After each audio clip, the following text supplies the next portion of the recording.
I was sitting on my sofa watching a quiet documentary when my son-in-law stormed in and ripped the cable out of the TV. Enough of this trash. In this house we watch intelligent things. What hurt more wasn't his words. It was my daughter standing behind him. After 18 months living under my roof, she didn't defend me. She avoided my eyes and nodded in agreement with her husband. I said nothing. I quietly went upstairs. That night I made a decision. The next morning when they went to work, I called someone to my house, someone who would change everything. When they came back, they screamed and pounded on the door without stopping. Welcome to Family Revenge Stories. Thank you so much for watching this video. Before we continue, let me know in the comments, where are you watching from today? And after you've finished this story, please rate this video on a scale from 1 to 10. Your support truly helps me create even better stories for you. Also, please note this story includes fictional elements added for storytelling and learning purposes. Any resemblance to names or places is coincidental, and the message is meant to offer insight. The black cable hanging from the wall was the end of my patience and the beginning of my reckoning. It was October 2025, a Friday afternoon that felt like any other until it wasn't. I'm Joe Brennan, 67 years old, retired investigative journalist, and according to the deed in my filing cabinet, the sole owner of these four walls. Though you wouldn't know it from the way I'd been living. I'd become a ghost in my own home. Seen but not heard. Present but not acknowledged. A piece of furniture that people stepped around on their way to more important things. Catherine, my wife, had been gone 5 years. With her went the last person who'd made this house feel like a home. My daughter Kinsley moved in 18 months ago with her husband Jason, after they lost their apartment. I'd opened my door because that's what fathers do. We protect our children even when they're 38 and married to men we don't particularly like. That Friday afternoon, I was settled in my leather recliner, the one Catherine and I bought back in '98, watching a documentary about World War II campaigns in the Pacific. The autumn light slanted through the windows at that perfect golden angle. I was learning about the Battle of Guadalcanal when I heard the footsteps, Jason's footsteps. Heavy, aggressive, announcing his presence before he appeared. He filled the doorway at 4:30 like a storm cloud. Jason Caldwell, 40 years old, allegedly a real estate agent, though I'd never seen evidence of a single sale. He wore one of those expensive shirts that cost more than my weekly grocery budget. Enough of this garbage, he announced, not asked. This house needs to raise its standards. I looked up from the screen. Excuse me, yet this trash you watch all day. He gestured dismissively at the television. It's bringing down the intellectual energy of the entire house. We need to be better than this, Joe. Notice he called me Joe, not Dad, not Mr. Brennan, just Joe, like we were buddies, like he had any right to march into my living room and make demands. It's a documentary about World War II, I said quietly. 42 years of journalism had taught me to keep my voice level when I wanted to shout. Educational programming. It's old men talking about old wars. He crossed the room in 3 strides. We're cultivating a more elevated atmosphere here, more refined. I should have seen it coming. Should have recognized the look in his eyes, that blend of contempt and entitlement I'd seen in dozens of criminals I'd exposed during my career. But this was my home, my sanctuary. Jason reached behind the television and yanked the cable out with one sharp pull. The plastic connector cracked. The screen dissolved into static, then darkness. The documentary narrator's voice, mid-sentence about Marine sacrifices, was cut off as abruptly as if I'd been the one to die. "Whoa there," he said, holding up the severed cable like a trophy. "That's better. Now maybe you can spend your time on something worthwhile instead of rotting your brain." I sat frozen, the remote still in my hand. Useless now. A piece of plastic pointing at a dead screen. "We'll discuss more appropriate entertainment options at dinner," he called over his shoulder, already walking away. Kinsley and I have some ideas about bringing this household into the 21st century. The front door opened at 6:15. Kinsley's car, her footsteps on the porch, tired, careful, like someone who'd spent 12 hours on her feet at the hospital. She was a nurse. A good one. I heard her bag hit the floor, heard her greeting to Jason in the kitchen, heard the low murmur of his voice undoubtedly spinning the cable incident to make himself the hero. She appeared in the doorway 5 minutes later, still in her scrubs. "Hey, Dad." The word felt mechanical. A social obligation rather than connection. "Hi, sweetheart," I replied, and I meant it. Despite everything, she looked at the dark television, at the severed cable on the table, then at me. I waited. Waited for her to ask what happened. Waited for her to defend me. Waited for some sign that the girl I'd raised, the one who'd stood up to bullies in 3rd grade, was still in there. "Dad," she said, disappointment heavy in her voice. "Mom would be ashamed of how you spend your time. Jason's right about the intellectual energy in this house. We all need to do better." She walked away without waiting for a response. Probably went to congratulate her husband on being brave enough to discipline the old man. I sat there as the autumn light faded to dusk. Sat there as streetlights flickered on. Sat there holding that severed cable in my hands, feeling the broken plastic edges dig into my palm. 7 o'clock came and went. The house filled with sounds of Jason and Kinsley making dinner together, laughing at something on their phones, living their life in my home, as if I was already gone, as if I was just another piece of old furniture waiting to be hauled away. I looked at the cable, black, dead, useless in my hands. Then I looked at the walls around me. The walls Catherine and I had painted. The floor we'd refinished. The windows we'd chosen. The life we'd built. That's when I felt it. A shift inside my chest. Like a lock turning. Like something that had been sleeping for 18 months finally waking up. I'd spent 4 decades as an investigative journalist. I'd exposed corrupt politicians, fraudulent corporations, con artists who thought they were smarter than everyone else. I'd built a career on patience documentation and evidence, on knowing when to watch, when to wait, and when to act.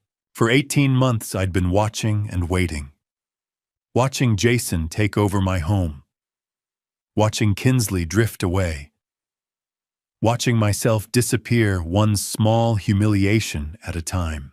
The watching was over. I stood slowly, my knees protesting but holding. I walked to my bedroom, the one room they hadn't claimed, and pulled out a yellow legal pad from my desk drawer, the kind I'd used for every investigation I'd ever conducted. At the top of the page I wrote October 18th, 2025, the cable. Below it, I began listing everything I'd noticed, but been too tired, too sad, too passive to act on. The credit card bills with unfamiliar charges, the whispered phone calls, the way Jason's eyes calculated the value of everything in my house when he thought I wasn't looking. I didn't sleep that night. How could I? Every time I closed my eyes, I saw the cable falling, heard Kinsley's voice defending him. By 11 o'clock, I stopped pretending rest was possible. I lay, staring at the ceiling, listening to the house breathe and settle until a thought cut through the fog with brutal clarity: stop being a victim, start being a journalist. The shift felt physical, like flipping a switch that had been untouched for years. Maybe longer. Maybe since Catherine died, and grief softened me, made me passive grateful for scraps of attention from my daughter. Somewhere along the way, I'd traded self-respect for proximity. Tonight that ended. At 11:30, voices drifted through the wall. Jason and Kinsley's bedroom shared it with mine, an arrangement that felt more invasive each day. I couldn't hear words, only the low cadence of his voice and her occasional replies. They were planning something. Probably about me. Probably how to manage the old man now that lines had been drawn. Let them talk. While they planned, I'd move. At midnight, I decided. I slipped from bed, pulled on the flannel robe Catherine gave me our last Christmas, and moved into the hallway in socked feet. The house was dark, except for the thin bar of light beneath their door. I paused, listening. Silence. Either asleep or occupied in ways I refused to imagine. I moved like I hadn't in years, slow and deliberate, rediscovering instincts forged on stakeouts and late-night investigations. Weight balanced, floorboards memorized, patience overriding urgency. Funny how the body remembers. My old study now. Jason's office sat at the end of the hall. The door wasn't locked. Why would it be in Jason's world I was harmless? A pensioner who watched television and complained quietly. Someone you could sideline while absorbing his life. His home, his authority. I turned the handle at 1 a.m. The room no longer smelled like books and polish. It stank of cologne and energy drinks. My desk was buried under fast food wrappers and scattered papers, and there, faintly glowing in sleep mode, sat his laptop. I sat in my chair and touched the trackpad. The screen lit instantly. No password, no hesitation. I almost laughed. For 42 years, I'd been an investigative journalist. I'd exposed corruption, fraud, and men who mistook power for immunity. I'd done it with discipline and evidence. And here sat Jason Caldwell, convinced I was too broken to notice anything. How had I missed it? Grief. Loneliness. Fear of losing my daughter. I'd swallowed indignities to keep family close. I'd paid with my dignity. That debt came due tonight. I began with browser history, luxury brands, restaurants I couldn't afford, then email, everything logged in, banking apps, texts synced. The arrogance was staggering. I took out my phone and photographed everything methodically. My hands were steady. This wasn't anger. It was clarity. Muscle memory. At 2 a.m, I found the credit card statements. My credit card, the one I hadn't used in months. The one meant for emergencies buried in my wallet. According to these statements, I'd been living extravagantly. $900 dinners, $3,000 shopping sprees, spa charges labeled luxury wellness, electronics I'd never seen, a weekend resort bill I couldn't pronounce. The charges spanned 6 months. Statement after statement. Each signature close to mine but wrong. Close enough for a glance. Not close enough to fool a man who'd signed his name for 67 years. $47,000. In half a year, my son-in-law had stolen $47,000, and he documented it all. I photographed every page, every forged signature, every absurd charge. 43 images in total. 43 quiet clicks sealing his fate. At 2:20, my blood iced. A door opened, footsteps, Jason heading to the bathroom. I closed everything, returned the desktop exactly as I found it, eased the laptop into sleep mode. The footsteps approached. I pressed myself against the wall, heart hammering. The bathroom door shut. Water ran. I slipped into the hall and back to my room, moving fast but silent. Behind me, the bathroom door opened again. Jason padded past. I closed my door and sat on the bed. At 2:30, phone clenched, adrenaline finally catching up. I waited until I was certain he'd gone back to sleep. My hands shook now, but the evidence was safe. The fraud wasn't the worst thing on that laptop. I'd glimpsed emails with subject lines that turned my stomach. Those would wait. I'd risked enough. I scrolled through the photos once more. Clear, legible, damning. For decades, I'd chased truth. Tonight, the truth had come to me. I should have slept. The credit card evidence was enough. But at 2:30 in the morning, sitting on my bed with my phone, my thumb kept scrolling through the photographs. That's when I saw it. An email thread I'd captured almost by accident. Subject line, Re Joseph Brennan, long-term care options. My stomach dropped. I enlarged the image. The exchange was between Jason and someone named Susan Whitfield, senior living consultant at Sunrise Meadows Memory Care Facility. Memory care. They thought I needed memory care. The first email was dated August 15th, 3 months ago. Jason's message was brief. Hi, Susan. Thanks for taking my call yesterday. I'm looking into options for placing an elderly relative. He's becoming increasingly difficult to manage at home. What's the process for admission? Elderly relative. Difficult to manage. As if I was a problem to be solved rather than the man who owned the house he was living in. Susan's response came 3 days later, professional and sympathetic. We understand how challenging it can be when a family member shows signs of cognitive decline. Our facilities require documented evidence of such decline, as well as family consensus regarding professional care. We need medical assessments, proof of inability to maintain independent living, and either the patient's consent or legal power of attorney. I was 67 and sharper than I'd been at 40, but Jason was building a case that I was losing my mind. The September 10th email made my hands shake. Jason wrote, "The old man is stubborn but showing signs. Confusion about dates, repeating himself, occasional disorientation.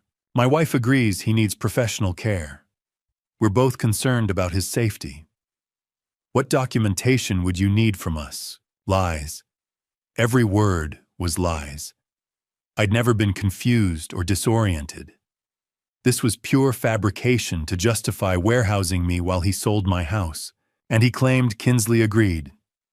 My daughter, who'd promised at her mother's funeral to always take care of me, had apparently signed off on having me declared incompetent, unless he was lying about that too. Susan's response outlined the roadmap physician's assessment, documenting cognitive decline, power of attorney established, while the patient was still competent enough to sign.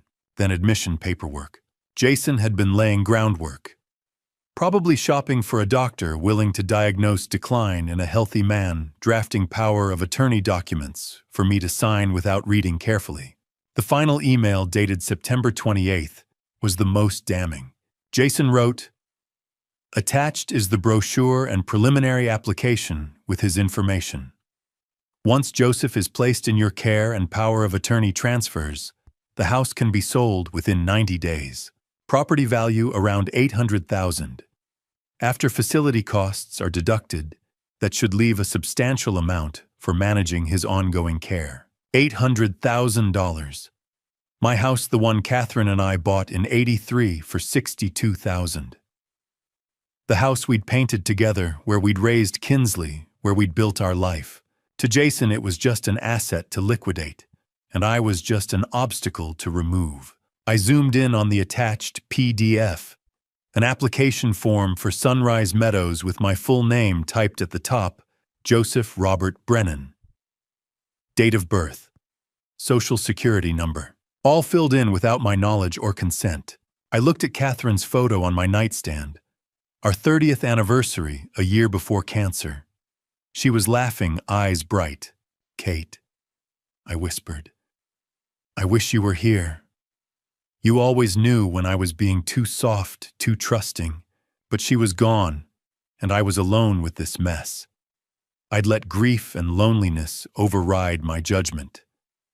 Let Jason into my home because I couldn't bear separation from Kinsley. I connected my phone to my laptop at 2:45, created a folder, Evidence J. Caldwell, started copying files, phone to hard drive to USB drive, redundancy, multiple backups, every journalist's first lesson. By 3 o'clock, I had 3 complete copies, 47,000 in fraud. A conspiracy to declare me incompetent and institutionalized. A plan to sell my home while I lived out my years in a facility I'd never agreed to. I held the USB drive, smaller than my thumb but containing enough evidence to destroy Jason's life. Elder abuse, financial exploitation, fraud, conspiracy. The cable wasn't just about television. It was about cutting me off from everything. My autonomy, my home, my dignity. Jason had been erasing me piece by piece, preparing to make me disappear entirely. But he'd made one crucial mistake. He'd looked at a 67-year-old widower and seen weakness. Someone to exploit and discard. He'd missed the part where that man had spent 42 years hunting down people exactly like him. People who thought they were smarter than everyone else. People who thought they could get away with anything. I'd exposed corrupt politicians, fraudulent corporations, con artists. I'd built a career on patience, documentation, evidence. I'd never lost a story. Never let a guilty person walk free when I had proof. The watching was over. The evidence was gathered. Today, since it was technically Saturday morning, the real work would begin. I tucked the USB drive into my desk drawer, set my phone on the charger, and finally lay back down. This time, exhaustion pulled me under almost immediately. Not the fitful sleep of the past 18 months, but the deep rest of someone who knows exactly what battle they're fighting, and exactly how they're going to win. I woke at 5 in the morning without an alarm. 2 hours of sleep should have left me exhausted, but adrenaline is a hell of a drug. I lay there for maybe 30 seconds, staring at the ceiling, before the weight of what I'd discovered came rushing back. $47,000. A nursing home conspiracy. My own daughter potentially complicit. I got up. My desk was exactly where I'd left it. The USB drive sitting next to Catherine's wedding photo like a talisman. I pulled out a fresh legal pad, the old-fashioned kind, yellow paper and green lines, and uncapped a pen. Some things don't change. Even in the age of laptops and smartphones, I still thought better with pen and paper. At the top of the page, I wrote October 19th, 2025, battle plan. Below it, a list: locksmith, lawyer, bank, evidence organization, exit strategy. Each item represented a step toward reclaiming my life. Each one would require precision timing and the kind of strategic thinking I'd honed over 4 decades of investigative journalism. This wasn't just about gathering evidence anymore. This was about deployment, about knowing exactly when and how to use what I'd found. I stared at the list, particularly at lawyer. I needed someone I could trust absolutely. Someone who knew me well enough to believe this story without questioning my competence. Someone who wouldn't look at a 67-year-old man claiming his son-in-law was trying to institutionalize him and wonder if maybe the old guy really was losing it. There was only one name that made sense. At 5:30, I picked up my phone and dialed a number I'd known by heart for 40 years. Charles Norton answered on the 3rd ring, his voice rough with sleep. "This better be good. Do you know what time it is?" "Charles, it's Joe Brennan. I need your help." The irritation vanished from his voice immediately. Charles and I went back to 1985, when we'd both been younger and stupider working together to expose a city councilman taking kickbacks from construction companies. He'd been the legal expert who helped me navigate the complexities of proving corruption. I'd been the journalist who knew how to find the dirt and make it stick. We'd made a hell of a team. She was, "What's wrong? Are you okay?" "I'm fine, physically anyway. But I need a lawyer, Charles. It's about elder abuse." I paused, let the weight of it settle. "And I'm the victim." Silence on the other end. Then, "You're serious." "Completely serious. In my own home." "Jesus, Joe." I heard movement, probably him sitting up in bed. "Tell me what's happening." So I did. Kept it brief, hitting the main points. Jason and Kinsley living with me for 18 months. The cable incident yesterday. My overnight investigation. The credit card fraud, $47,000 over 6 months. The emails about putting me in memory care. The plan to sell my house. Charles listened without interrupting his breathing, the only sound that told me he was still there. When I finished, the silence stretched long enough that I thought the call might have dropped. "Well, Charles, I'm here. I'm just..." He exhaled hard. "Joe, this is serious. Elder financial abuse, identity theft, conspiracy to commit fraud. If what you're telling me is accurate, if you have the documentation, Jason could face 5 to 10 years in prison." "I have the documentation. Photos of everything. Credit card statements, emails, the whole conspiracy laid out in his own words." "And your daughter Kinsley, what's her involvement?" That question hurt more than any of the others. I don't know. Jason claims she agrees I need professional care.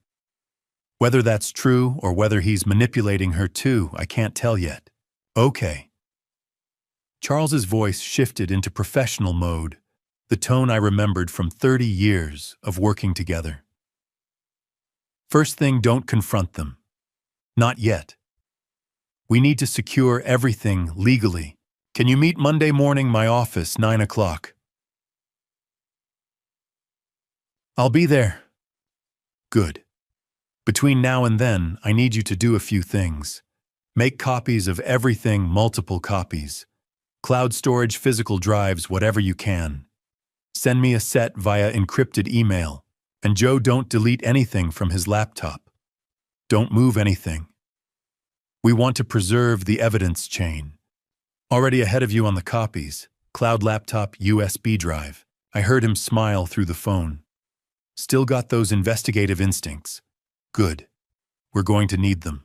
After we hung up, I spent the next hour creating additional backups. Uploaded everything to my secure cloud storage. Made a second USB drive and put it in a different location. Sent Charles an encrypted file with the most damaging evidence. Every step was methodical, careful, exactly how I'd handled sensitive documents during my journalism career. By 7 o'clock, I had 6 complete copies of evidence stored in different locations. Redundancy squared. Even if Jason somehow discovered what I'd done and tried to destroy the originals, I'd still have everything I needed to bury him. I picked up the wedding photo from my desk.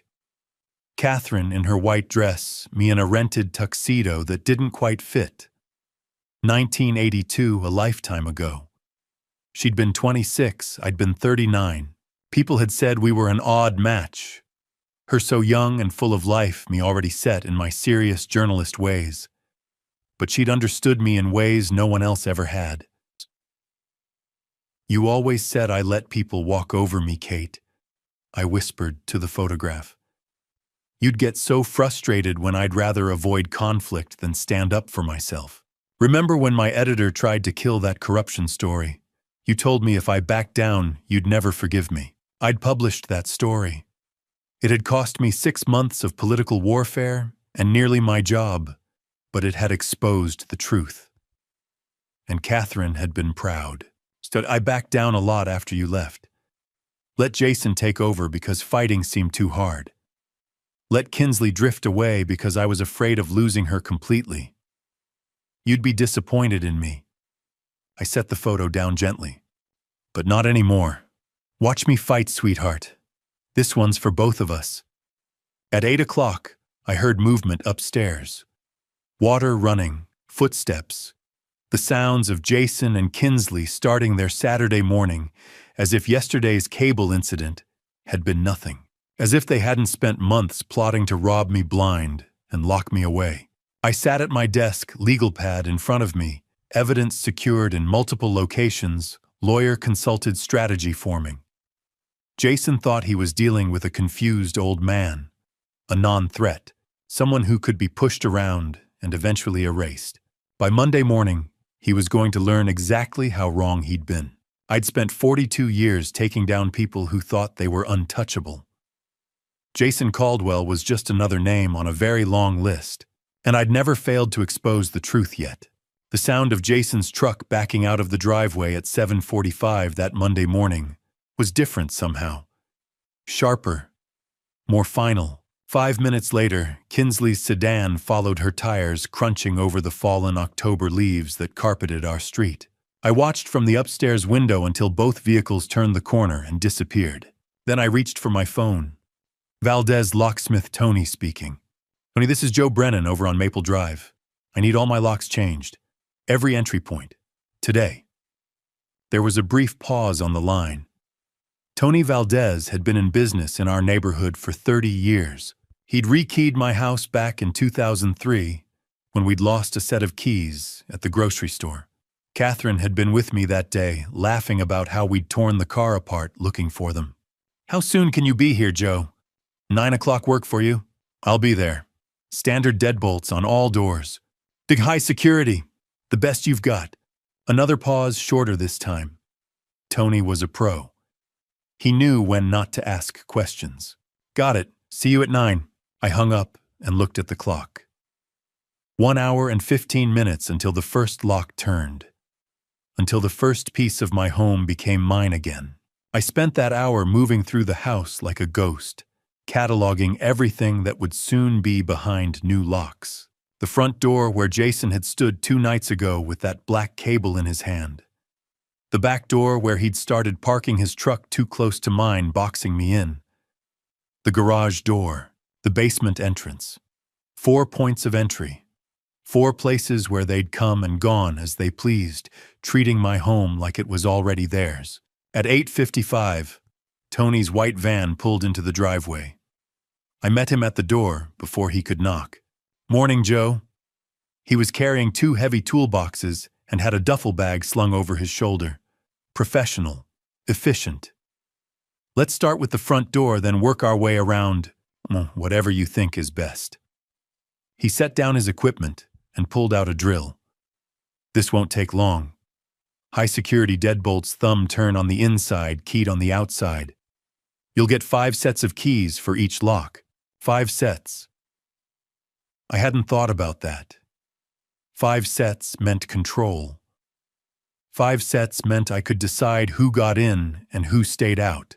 The drill bit into the old lock at 9:15. The sound cut through 18 months of silence, of tiptoeing around my own home, of pretending not to hear them in the next room, planning my future. Metal shavings fell to the doorstep like snow. Tony worked with the ease of someone who'd done this 10,000 times, his hands steady and sure. There we go. The old deadbolt came free with a metallic scrape. This one's seen better days. I held it in my palm. It was warm from the friction of removal, the brass worn smooth in places. How many times had Jason's key turned this lock? How many times had they walked through my door without knocking, without asking, treating my threshold like it was theirs? "Toss it, please." He dropped it into a bucket with a satisfying clang and reached for the new lock. This one was chrome, heavy, solid. When he installed it and handed me the first key, it felt like holding a piece of my dignity. "Try it." I slid the key into the lock. It turned smooth as butter. Click. The bolt shot home. Click. It retracted. 4 times I tested it, feeling the precision of new mechanisms, the promise of security. Back door next. We moved through the house in silence. The drill sang its metallic song at the back entrance at 9:45. Same process. Old lock out, new lock in. Tony worked with the kind of efficiency that comes from decades of experience, never wasting emotion. Garage at 10:15. Lead the way. By the time we reached the basement door at 10:45, I'd started to feel something I hadn't felt in 18 months. Not quite freedom yet. More like the possibility of freedom. Each new lock was a barrier, yes, but more than that, it was a choice. My choice. About who could enter my space and who couldn't. That's the last one. Tony wiped his hands on a rag and started gathering his tools. 4 high-security deadbolts. 20 keys, total 5 sets for each door. Keep them separated, maybe give a set to someone you trust. I thought immediately of Charles Norton. 1 set for him, 1 for my safe deposit box, 1 hidden in the house, 1 in my car, 1 on my person. "What do I owe you, Tony?" He named a figure. I pulled out my wallet and added $200 bills on top. For the discretion. Tony looked at the extra money, then at me. Something passed across his face, understanding maybe, or recognition. He'd been in this business long enough to know that not all lock changes were about lost keys. "You take care of yourself, Joe." He pocketed the cash and extended his hand. His grip was firm, solid, the handshake of a man who understood that some work was about more than just locks and keys. I walked him to the door, my door with my new lock, and watched his van pull away. Then I turned back to the empty house and tested each lock one more time. Front door, click. Back door, click. Garage, click. Basement. Click. 4 locks, 20 keys. And for the first time in 18 months, I smiled. By 11:30, Tony's van had disappeared down Maple Drive, and I had 4 new keys in my pocket, one for each lock he'd installed. But keeping Jason and Kinsley out physically was only half the battle. Keeping them out legally required something else, something every investigative journalist knows how to build a war room. I stood in my bedroom doorway and looked at the space with fresh eyes. For 18 months, this room had been my sanctuary. Now it was going to become something Catherine would have recognized from the old days when I'd bring home a story that needed unraveling.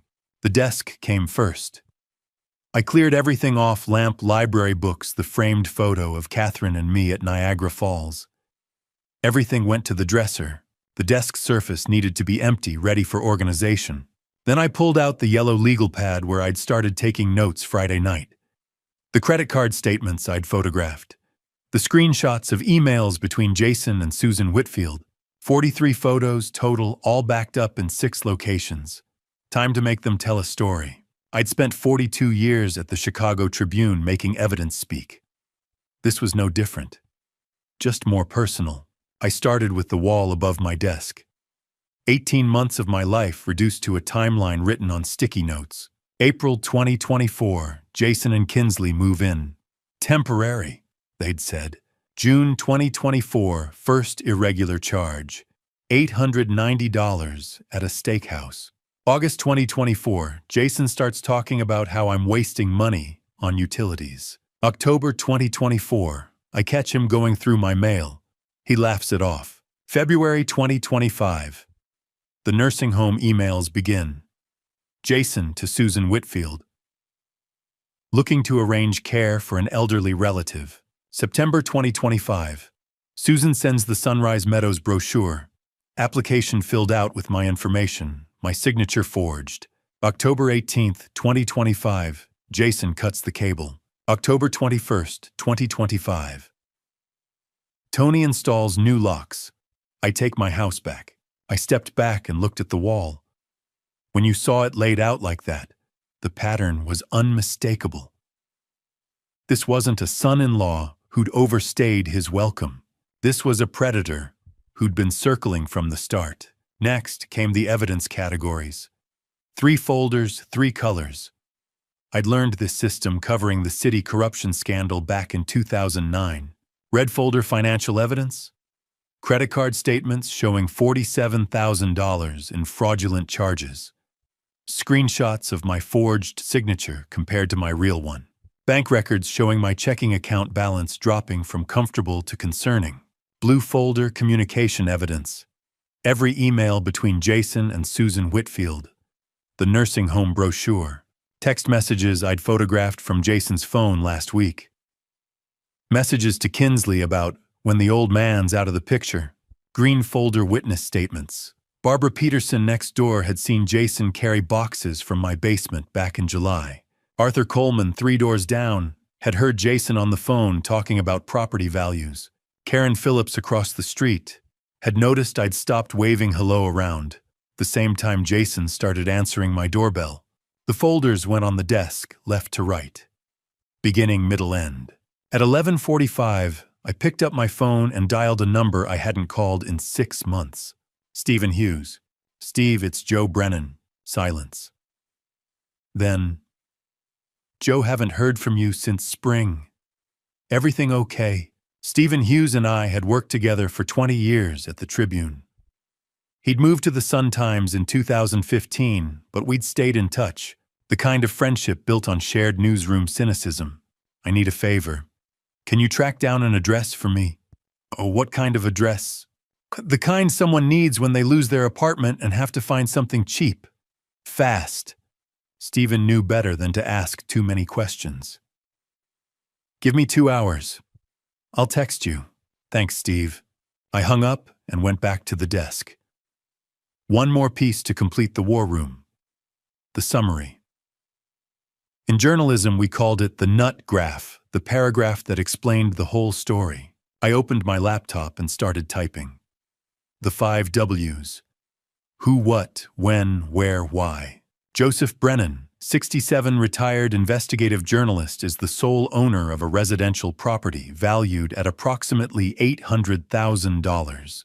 In April 2024, his daughter Kinsley Brennan and son-in-law Jason Caldwell moved into the residence under pretense of temporary housing. Over 18 months, Jason Caldwell engaged in systematic financial exploitation, including credit card fraud, totaling $47,000, identity theft, and conspiracy to unlawfully commit the victim to a long-term care facility for the purpose of obtaining control of the property through fraudulent power of attorney. 3 sentences. Everything that mattered. By 2 o'clock, the war room was complete. Timeline on the wall. Evidence in folders. Summary report printed. I stood in the middle of my bedroom and felt something I hadn't felt since Friday afternoon. Control, not angry, desperate control. This was colder, more methodical. The control of a man who'd spent his career taking down people who thought they were untouchable. My phone buzzed. Text from Stephen found 3 possibilities.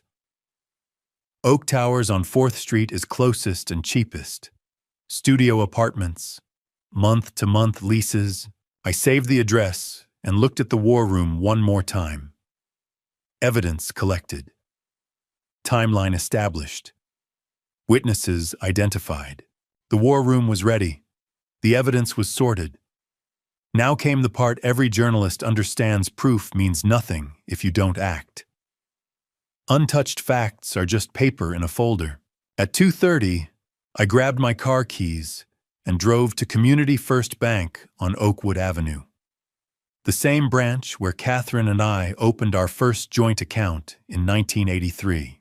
The same place that had handled my Tribune paychecks for 42 years. The same tellers who knew us by name and sent flowers when Catherine died. Now I was here to tell them my own family had been stealing from me. The lobby was calm for a Monday afternoon. 2 tellers behind the counter. An elderly couple speaking quietly at the mortgage desk. Fluorescent lights humming overhead. I approached the reception desk, where a young woman wearing a name tag that read Jessica looked up. "I need to speak with a branch manager," I said. "Do you have an appointment, sir?" "No. It's about fraud on my account." "It's urgent." Her expression changed instantly. "Please have a seat. I'll check if Ms. Foster is available." I sat in the waiting area with the red folder resting on my lap. Through the glass walls, I could see Linda Foster inside her office phone pressed to her ear. Mid-50s dark hair, pulled back posture, sharp with decades of banking experience. She glanced up, recognized me, and nodded. 10 minutes later, Jessica led me inside. Mr. Brennan. Linda stood and shook my hand firmly. Jessica mentioned fraud. "Please sit." I placed the red folder between us. "Ms. Foster, I need to report identity theft and credit card fraud. I'm the victim." Her eyebrows lifted slightly. "When did you discover the activity?" "Friday night. But it's been happening for 6 months." I opened the folder. Credit card statements with highlighted charges. Signature comparisons. Screenshots showing luxury purchases I never made. Linda leaned forward, scanning each page. When she reached the signature comparison, her mouth tightened. "Mr. Brennan," she said quietly, "this totals $47,000. "Yes, and you only discovered this recently." I trusted the wrong person. She looked at me, and I recognized that look the moment when a professional realizes this isn't a minor issue. Who did this? My son-in-law. He intercepted my mail, forged my signature, and used my credit card without permission. She exhaled slowly and reached for her phone. "This qualifies as elder financial abuse. It's a serious crime." "I know. I covered financial crimes for the Chicago Tribune." Something shifted in her expression. Recognition, maybe respect. She dialed an internal number. "This is Linda Foster, Oakwood branch. I need fraud services for identity theft and unauthorized use. Amount approximately $47,000 over 6 months." She listened. "Yes, I'll hold." While waiting, she pulled up my account history. I watched her scroll through transaction after transaction. steakhouses I'd never visited, boutiques I'd never entered, a luxury hotel stay while I'd been home watching documentaries. "Yes, I'm here," she said into the phone. "Account number." She read it aloud. "Freeze all cards immediately. Initiate disputes on all flagged charges. The customer is present with documentation." "Understood." She ended the call and faced me. "Your card is frozen as of now. No purchases can be made. We're also placing enhanced fraud protection on your account. Any transaction over $50 will require voice verification directly from you." "Good. I'll also give you documentation for law enforcement and legal counsel." She glanced at the folder. "Do you have an attorney?" "Charles Norton." Her lips curved slightly. "Charlie Norton, I know him." "You're in good hands." She spent the next 20 minutes generating reports, completing affidavits, and creating a formal trail. Each time I signed my name, my real signature, I felt a measure of control return. "Mr. Brennan," she said carefully, "does your daughter know what her husband has been doing?" The question hit harder than any number on those statements. "I don't know," I said, "but I'm going to find out." She organized the paperwork and handed me a final folder. "This confirms the fraud report, case number, disputed, amount, date, filed. Keep copies." "I always do." She smiled faintly. "Journalist habit." "Something like that." She walked me to the door. "I'm sorry this happened. No one should have to defend themselves from family." "No," I agreed. "They shouldn't." I left the bank at 4 o'clock, with the fraud confirmation in hand and $47,000 officially frozen. The October sun slanted low across the parking lot, shadows stretching long. In less than 2 hours, Jason and Kinsley would come home. They'd pull into the driveway like every Monday. Jason would reach for his key, and it wouldn't work. I drove home with the fraud report on the passenger seat, ready for what came next. The house was quiet when I walked through the front door at 4:30. The new lock turned smoothly under my key now not theirs. I set the bank's fraud confirmation letter on the kitchen counter and looked at the clock on the microwave. Jason and Kinsley usually got home between 6 and 6:30. That gave me 2 hours. I climbed the stairs to the bedroom they'd been using. My old home office, the one Catherine had helped me paint a soft gray back in 2012. The door was open. I stood in the doorway for a moment, looking at how they'd rearranged it. Their bed where my desk used to be. Jason's suits hanging in the closet where I'd kept my file cabinets. Kinsley's nursing scrubs draped over the chair. 18 months ago, I'd helped them carry boxes up these stairs. "Just temporary," Kinsley had said, hugging me. "We'll be out of your hair before you know it, Dad." I walked to the closet and pulled out 4 large suitcases. Blue hard-shell Samsonites. I'd bought them for Kinsley last Christmas when she'd mentioned wanting to take a vacation. She'd never used them. The irony wasn't lost on me. I started with Jason's side of the closet. Suits came off hangers and went into the first suitcase. No folding, no care. Just removal. Gray suit, navy suit. The expensive charcoal one he'd worn to some real estate conference in August, probably paid for with my stolen credit card. Shoes went next. Dress shoes, sneakers, the Italian leather loafers that cost $600, according to the statement Linda Foster had shown me. Into the suitcase. All of it. His toiletries from the bathroom. Electric razor, cologne, hair gel. The laptop charger he always left plugged in by the bed. I unplugged it and coiled it loosely, dropping it on top of the suits. The first suitcase filled fast. I zipped it closed and moved to the second one. Kinsley's side of the closet was harder. I reached for a hanger and stopped. The cream-colored cardigan she'd worn last Christmas morning. We'd made pancakes together, me, Jason, Catherine's recipe. Kinsley had laughed at something, and for a moment it had felt like family again. Like maybe having them here wasn't so bad after all. I folded the cardigan carefully and placed it in the suitcase. Her nursing scrubs, her sneakers, the collection of scarves she kept organized by color, her hairbrush from the dresser. Each item felt heavier than it should have. I opened her nightstand drawer to pack whatever was inside and found a photograph. 5x7 in a silver frame I'd given her when she graduated high school. Kinsley at 5 years old, gap-toothed smile, clutching the teddy bear I'd won for her at the county fair. She'd named it Mr. Buttons. Slept with it every night until she was 12. I sat down on the edge of the bed, holding the photo. I'd helped her pack for college in 2007, driven her to Northwestern with a trunk full of dreams and new bed sheets, watched her walk into the dorm with that same gap-toothed confidence, ready to become a nurse and help people. 18 years later, I was packing her belongings to put her out of my house. The weight of it settled in my chest. Not anger, something else. Something that felt like grief. I loved my daughter more than life itself. I'd have given her anything. I had given her everything. This house, my trust, 18 months of benefit of the doubt. But I couldn't let that love destroy me. Not anymore. I placed the photo face down in the suitcase and kept packing. The second suitcase filled, then the third. By the time I zipped the fourth one closed, my hands were shaking. Not from weakness, from the finality of it. Getting the suitcases downstairs was harder than I'd expected. 67-year-old legs don't handle 4 trips up and down with 50-pound loads the way they used to. But adrenaline is a hell of a drug, and I was running on more than adrenaline. I was running on 42 years of finding truth and 18 months of living with lies. I dragged each suitcase to the front door and lined them up. 4 blue Samsonites standing in a row like soldiers awaiting orders. Everything Jason and Kinsley had brought into this house packed and ready to leave it. The clock in the hallway read 5:28.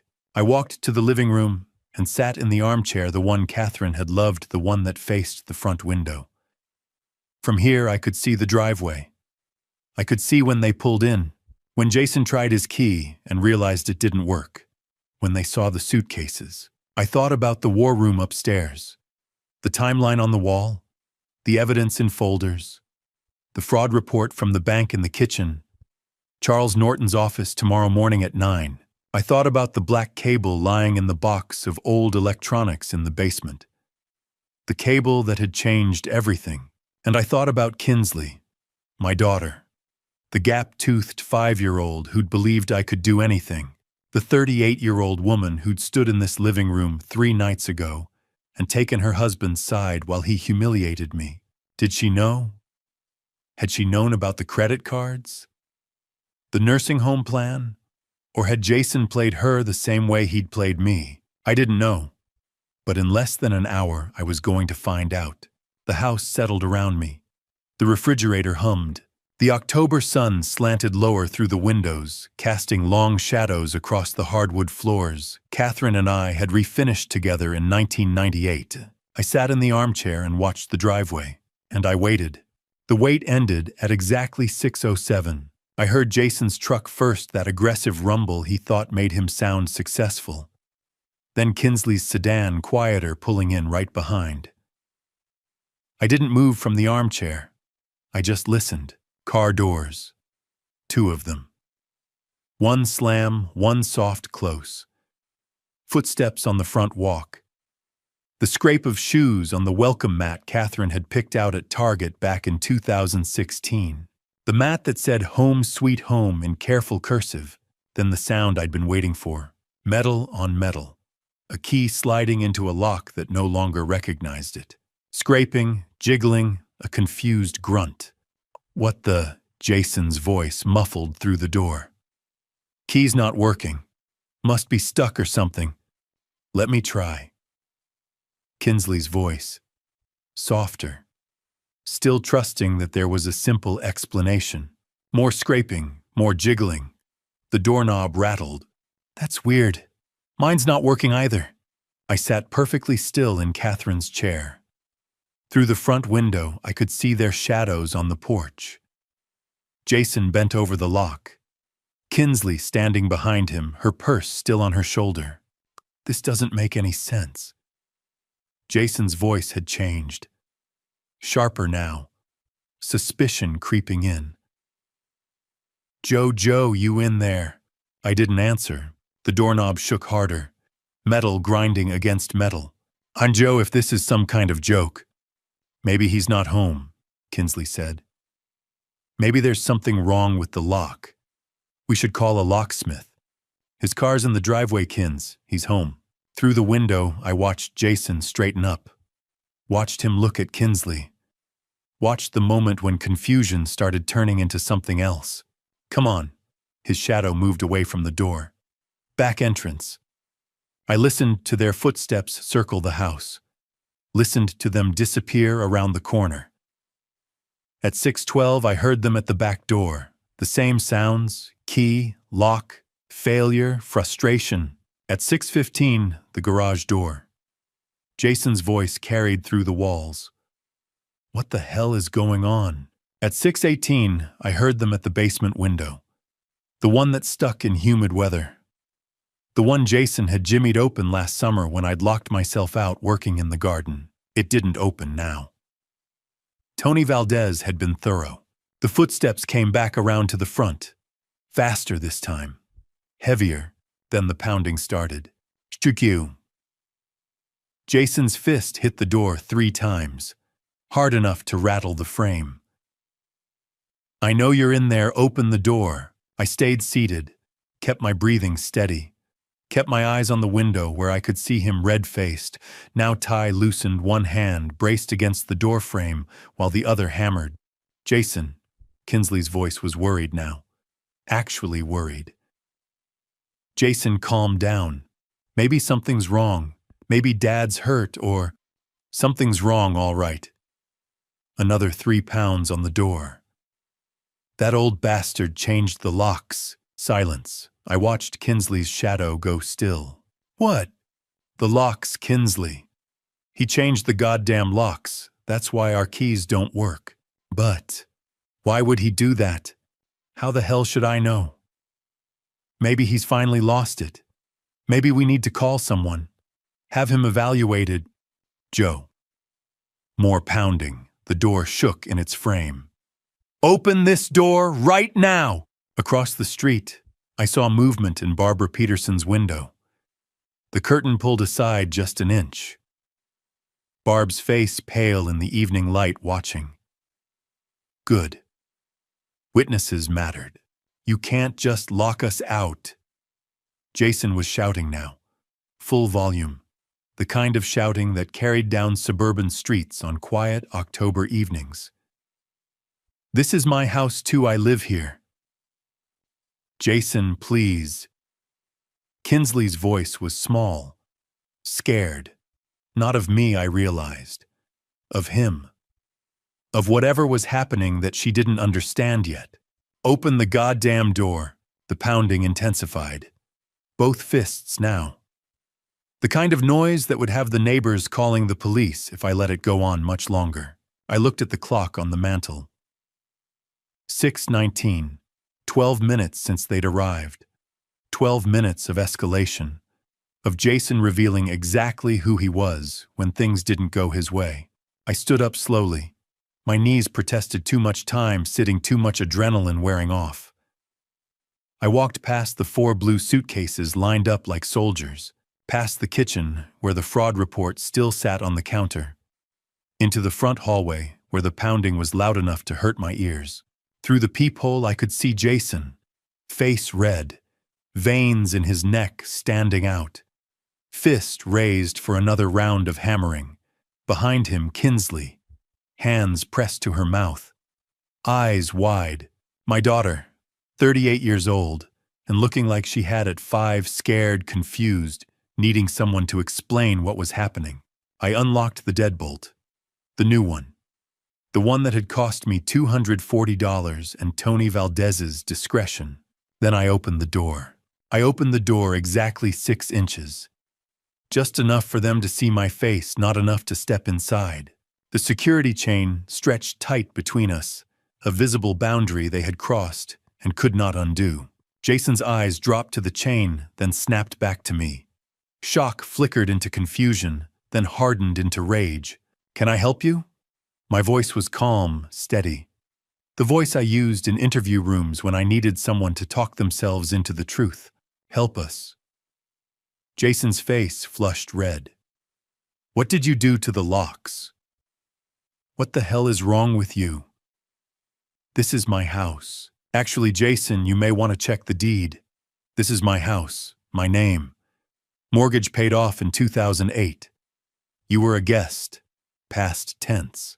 Dad, Kinsley's voice cracked. Dad, what's going on? Why can't we get in? I looked at my daughter through that narrow opening. Her mascara was slightly smudged, her eyes tired and frightened. She looked 38 years old and suddenly very young, because I said. I know about the credit card. $47,000 stolen from me. I know about the nursing home plan. I know everything. The words settled heavily between us. Jason shoved the door. The chain held. You're insane, he shouted. You're senile. You don't know what you're talking about. I reached behind me and picked up the credit card statement I'd printed at the bank. I held it to the gap. Forged signature. The fraud department confirmed it. Would you like to see the report? Kinsley, Jason said quickly, softening his tone. Don't listen to him. He's confused. He's old. He's connecting things that aren't real. I was a journalist for 42 years, I said. I know how to document evidence. I know how to build a case. I raised the printed emails. I have your correspondence with Sunrise Meadows, applications with my information already filled in, a timeline for selling my house once you had me committed. Kinsley's face drained of color. She turned slowly toward her husband. Dad? Her voice trembled. Is this true? Of course it's not. Jason snapped, gripping her arm. Not violently, not yet, but possessively. He's paranoid. This is exactly why we were trying to get him help. Then explain this, I said, sliding one email through the gap. It fluttered onto the porch. Kinsley picked it up. Her eyes moved across the page. Her breathing changed. Jason, she said quietly, this is your email. This is real.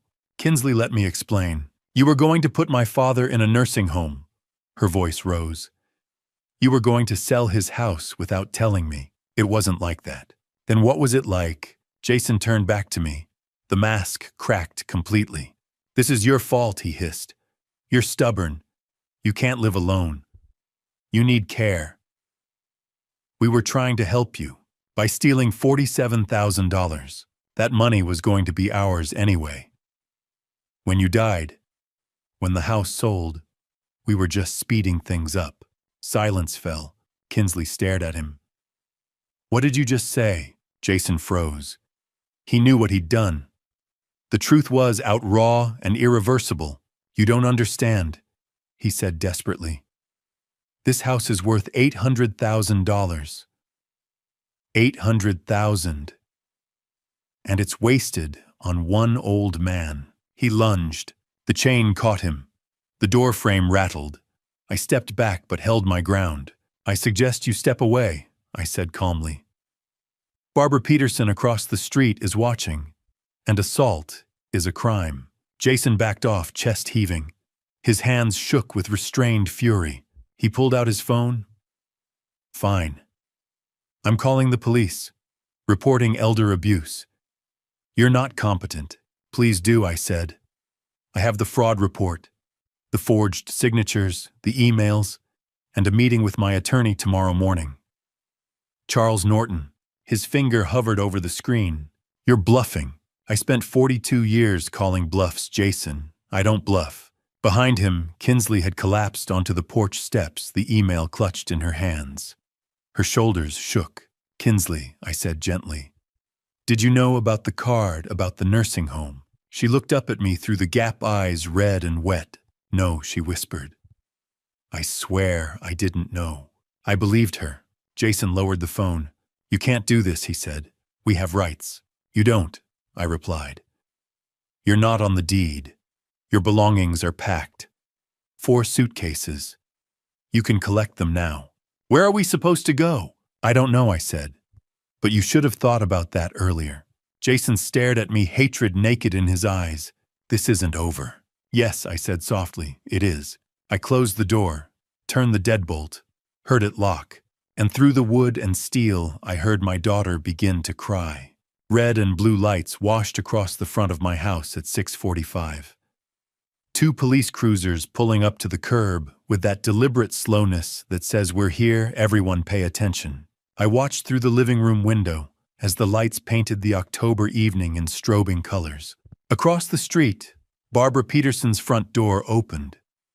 2 houses down, Karen Phillips stepped onto her porch. Arthur Coleman appeared at his mailbox, not bothering to pretend he wasn't staring.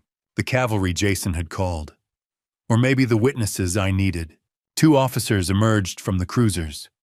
The first was mid-40s, solid build, the kind of presence that came from 20 years on the job. His nameplate read, Reynolds. The second was younger, early 30s, maybe following Reynolds's lead. Davis. Jason met them halfway up the walk, his voice carrying in the evening quiet. Officers, thank God you're here. He pointed at the house. At me, still visible through the window. My father-in-law, he's having some kind of episode. He's locked us out of the house. Our own home. He's acting completely erratic. We're worried for his safety. He might be having a stroke or, I don't know. Maybe dementia. Finally. Behind him, Kinsley stood on the sidewalk, arms wrapped around herself. Her face was blotchy from crying. When she spoke, her voice shook. He's not usually like this. Dad's always been so normal. I don't understand what's happening anymore. Officer Reynolds held up one hand. Everyone just calm down. Let's take this one step at a time. He looked at Jason, then at Kinsley, then at the house. Sir, you're saying this is your father-in-law's residence.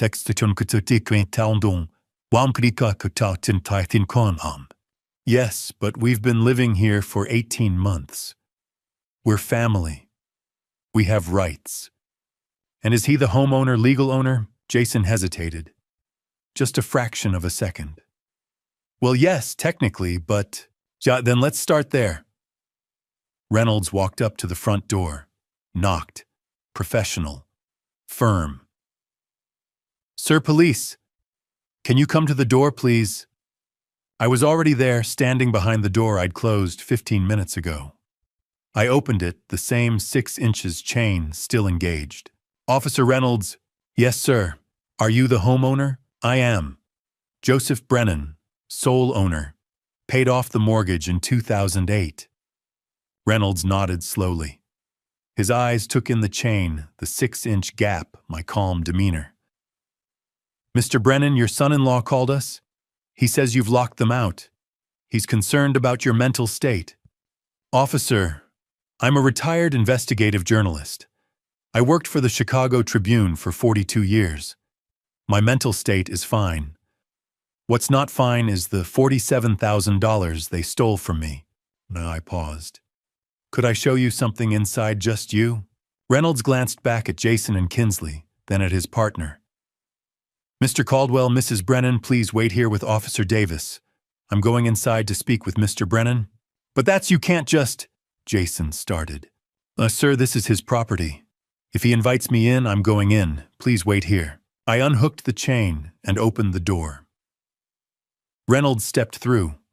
I closed it behind him, leaving Jason's protests muffled on the other side. In the living room, I'd already set up everything on the coffee table. Like a journalist presenting a story. Like a man who'd spent 4 decades building cases. Officer, this is the property deed.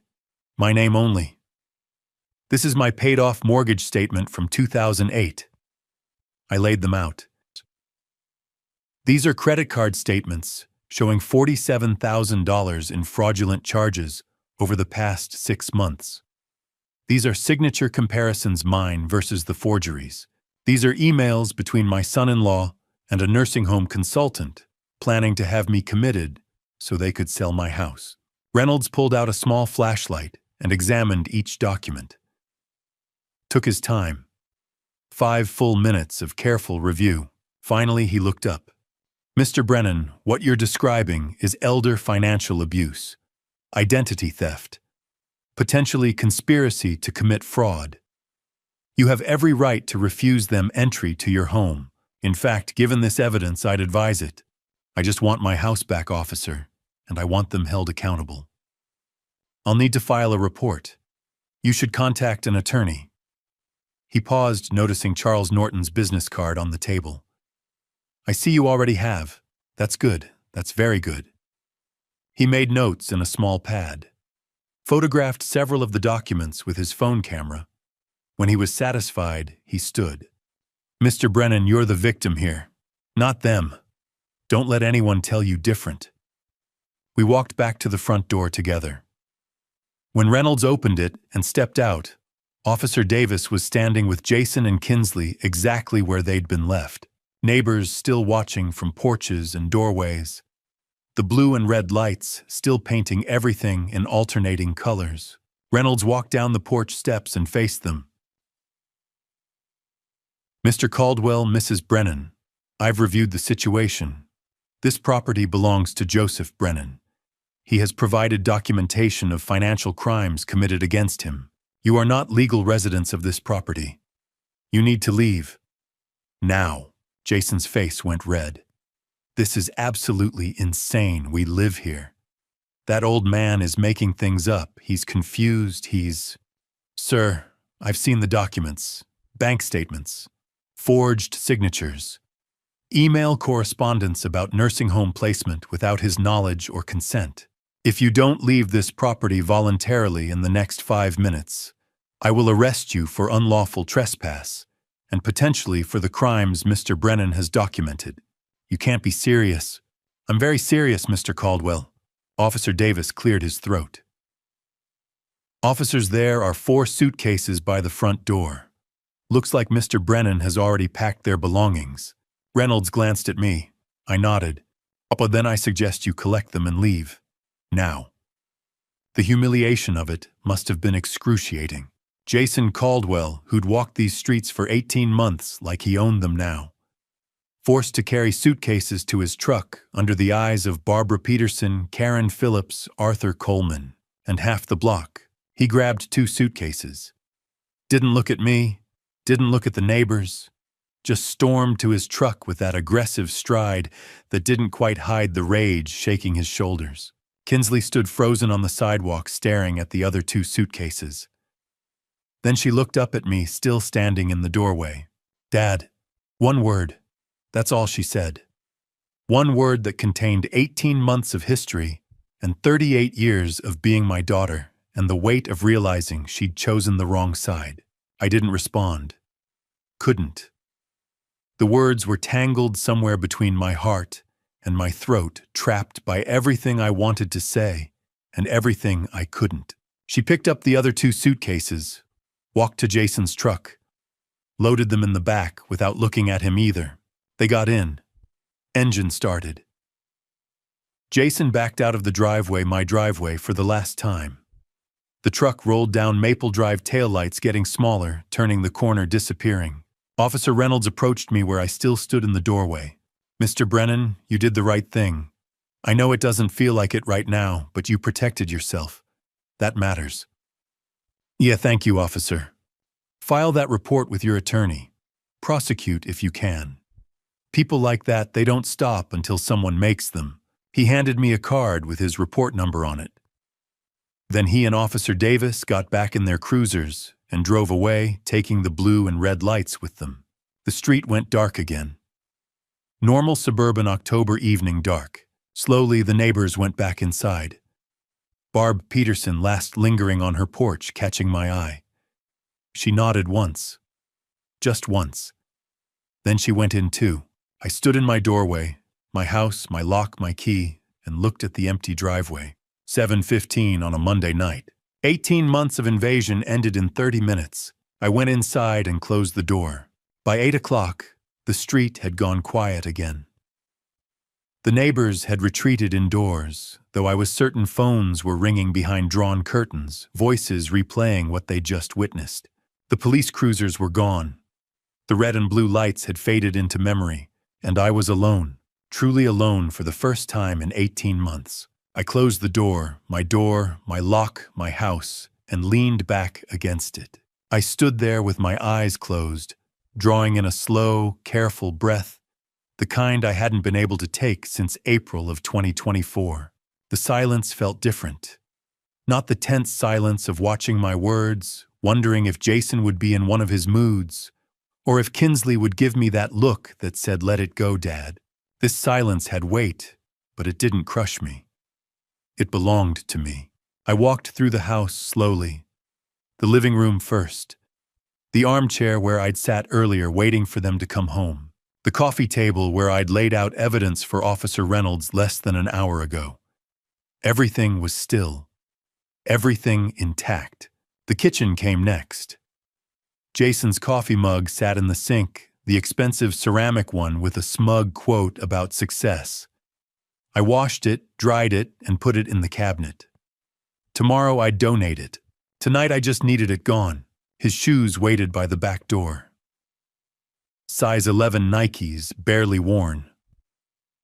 I picked them up, slid them into a plastic bag, and set them aside. His jacket hung over a dining chair. Navy blue. Real estate logo stitched over the chest. I folded it and added it to the pile. Each item I cleared felt like reclaiming territory. Like planting a flag on ground that had been occupied too long. This space is mine again. At 8:30, I opened the refrigerator and really looked inside. For months, I'd eaten whatever was quickest, whatever caused the least friction. Tonight, I pulled out pasta butter garlic. Simple. The kind of meal Catherine used to make when neither of us felt like fussing. I boiled water, minced garlic, melted butter in a pan. The smell filled the kitchen, warm and familiar, and for the first time since they'd moved in, the house smelled like my cooking. I sat at the dining table instead of standing at the counter. No television, no conversation. Just the sound of my fork against the plate and the steady hum of the refrigerator. Peaceful, that was the word. But peace invites memory. I thought about Kinsley, about the way she'd looked at me on the sidewalk when she said, "Dad." One word carrying 18 months of confusion and 38 years of being my daughter. Did she know about the nursing home plan, about the credit cards? Or had she been fooled too, manipulated by a man skilled at control? The doubt crept in quietly. What if she truly didn't know? What if I'd destroyed my relationship with my daughter over something done without her consent? Then I remembered, she'd defended him every time. When he took over my mail, when he spoke to me like a child, when he made me feel like a guest in my own home. She'd told me I was overreacting, that I was sensitive, that he meant well. She had chosen him, repeatedly. At 9, I called Charles Norton. He answered quickly. "Joe, I was waiting to hear from you. The police came. Officer Reynolds reviewed everything, told them to leave. They're gone." "That's good," he said. "How are you holding up?" "I don't know yet. That's honest. Listen, you did everything right. But you need to prepare yourself. Jason won't accept this quietly. I know. Stay in your house, but be careful. Lock your doors. Call me if anything happens." "I will. We'll meet tomorrow at 9. We'll start the legal process. Restraining order, civil suit, possibly criminal charges. See you then." After I hung up, the house felt larger, quieter. The old clock Catherine bought in 1994 ticked steadily on the mantel. At 10, I turned on the news. Watched stories that had nothing to do with me. Tried not to imagine where Kinsley and Jason were sleeping. My eyes drifted to a photograph on the side table. Catherine, 45, smiling in our backyard. 2002. Healthy. Happy. Did I do the right thing? I asked the empty room. Did I choose survival over our daughter's happiness? The photo didn't answer. Memory did. Catherine in the hospital, October 2020. Frail but sharp-eyed. She'd squeezed my hand and made me promise. "Take care of Kinsley," she whispered. "I will." "But Joe," she'd said, tightening her grip. Promise you'll take care of yourself too. Don't let anyone make you small, I'd promised. 3 days later, she was gone. 5 years later, I'd finally kept both promises. At 11, I went upstairs. Brushed my teeth in a bathroom free of Jason's cologne. Slid into my bed, and pulled the covers close. The house creaked in familiar places. The October wind brushed the windows. Tomorrow would bring lawyers, judgment, and consequences. But tonight I was just tired. 3 days passed in a strange kind of limbo. On Tuesday, I met Charles at his office and signed paperwork. Restraining order petition, fraud declarations, civil suit preparation. My signature, my real signature, went on document after document, while Charles explained timelines in that calm attorney voice that made everything sound survivable. On Wednesday, I called a glazier to replace the front window, the one where the cable had hung. I told him I'd broken it while moving furniture, a small lie, but easier than explaining I needed to erase the reminder. I called Kinsley twice that day, both times voicemail. I didn't leave messages. I had no words that wouldn't sound like accusations or apologies for surviving. By Thursday morning, worry had teeth. It gnawed through breakfast, through my second cup of coffee, through the news I wasn't really watching. So I did what I'd done for 42 years. I investigated. At 9, I called Stephen Hughes. Joe was hoping you'd call. I got what you asked for. That was fast. Old habits. Papers rustled. There's a place called Oak Towers on the east side. Studios weekly rent, no questions. If someone needed somewhere cheap and immediate, that's where they'd go. Address. A pause. Joe. Are you tracking someone? My daughter, I said. And I know how that sounds. Christ. More rustling. 1247 Oak Street. Apartment 3B. Lease signed Monday night. Name on it is Jason Caldwell. Not Kinsley, just him. Joe, what's going on? Soon. And Steve, thank you. Be careful. I hung up and stared at the address on my yellow pad. My daughter was living somewhere that rented by the week. By 2, I was parked across from Oak Towers. 4 stories of faded brick, rusted fire escapes, bars on windows, graffiti on the entrance, a liquor store on one corner, check cashing on the other. This was where Kinsley slept after 12-hour nursing shifts. Because I'd thrown her out, or because Jason had stolen $47,000 and destroyed their life. The distinction mattered. I watched for an hour. A woman with 2 kids struggling with groceries, an old man smoking, a teenager who looked hollow-eyed and lost. At 3, the door opened and Jason walked out. Even from across the street, I could tell he was drunk. Middle of the afternoon, swaying, fumbling with his keys. He dropped them, laughed, picked them up, finally got into his truck. Part of me wanted to follow him, document the behavior, build another file. But this wasn't journalism anymore. This was obsession. I watched his truck pull away, weaving slightly. Then I drove the opposite direction. At 4, I stopped at Barbara Peterson's house. She answered, wearing gardening gloves. Joe, you holding up? I am. I need a favor. I handed her a card with my number. If Kinsley comes by looking for me, give her this. Tell her I'm always here if she needs me. Exactly that. Barbara's expression softened. We all saw what happened Monday. The police. Everything. You did the right thing. Did I? Joe, we've lived here 30 years. We know who you are. Don't doubt yourself now.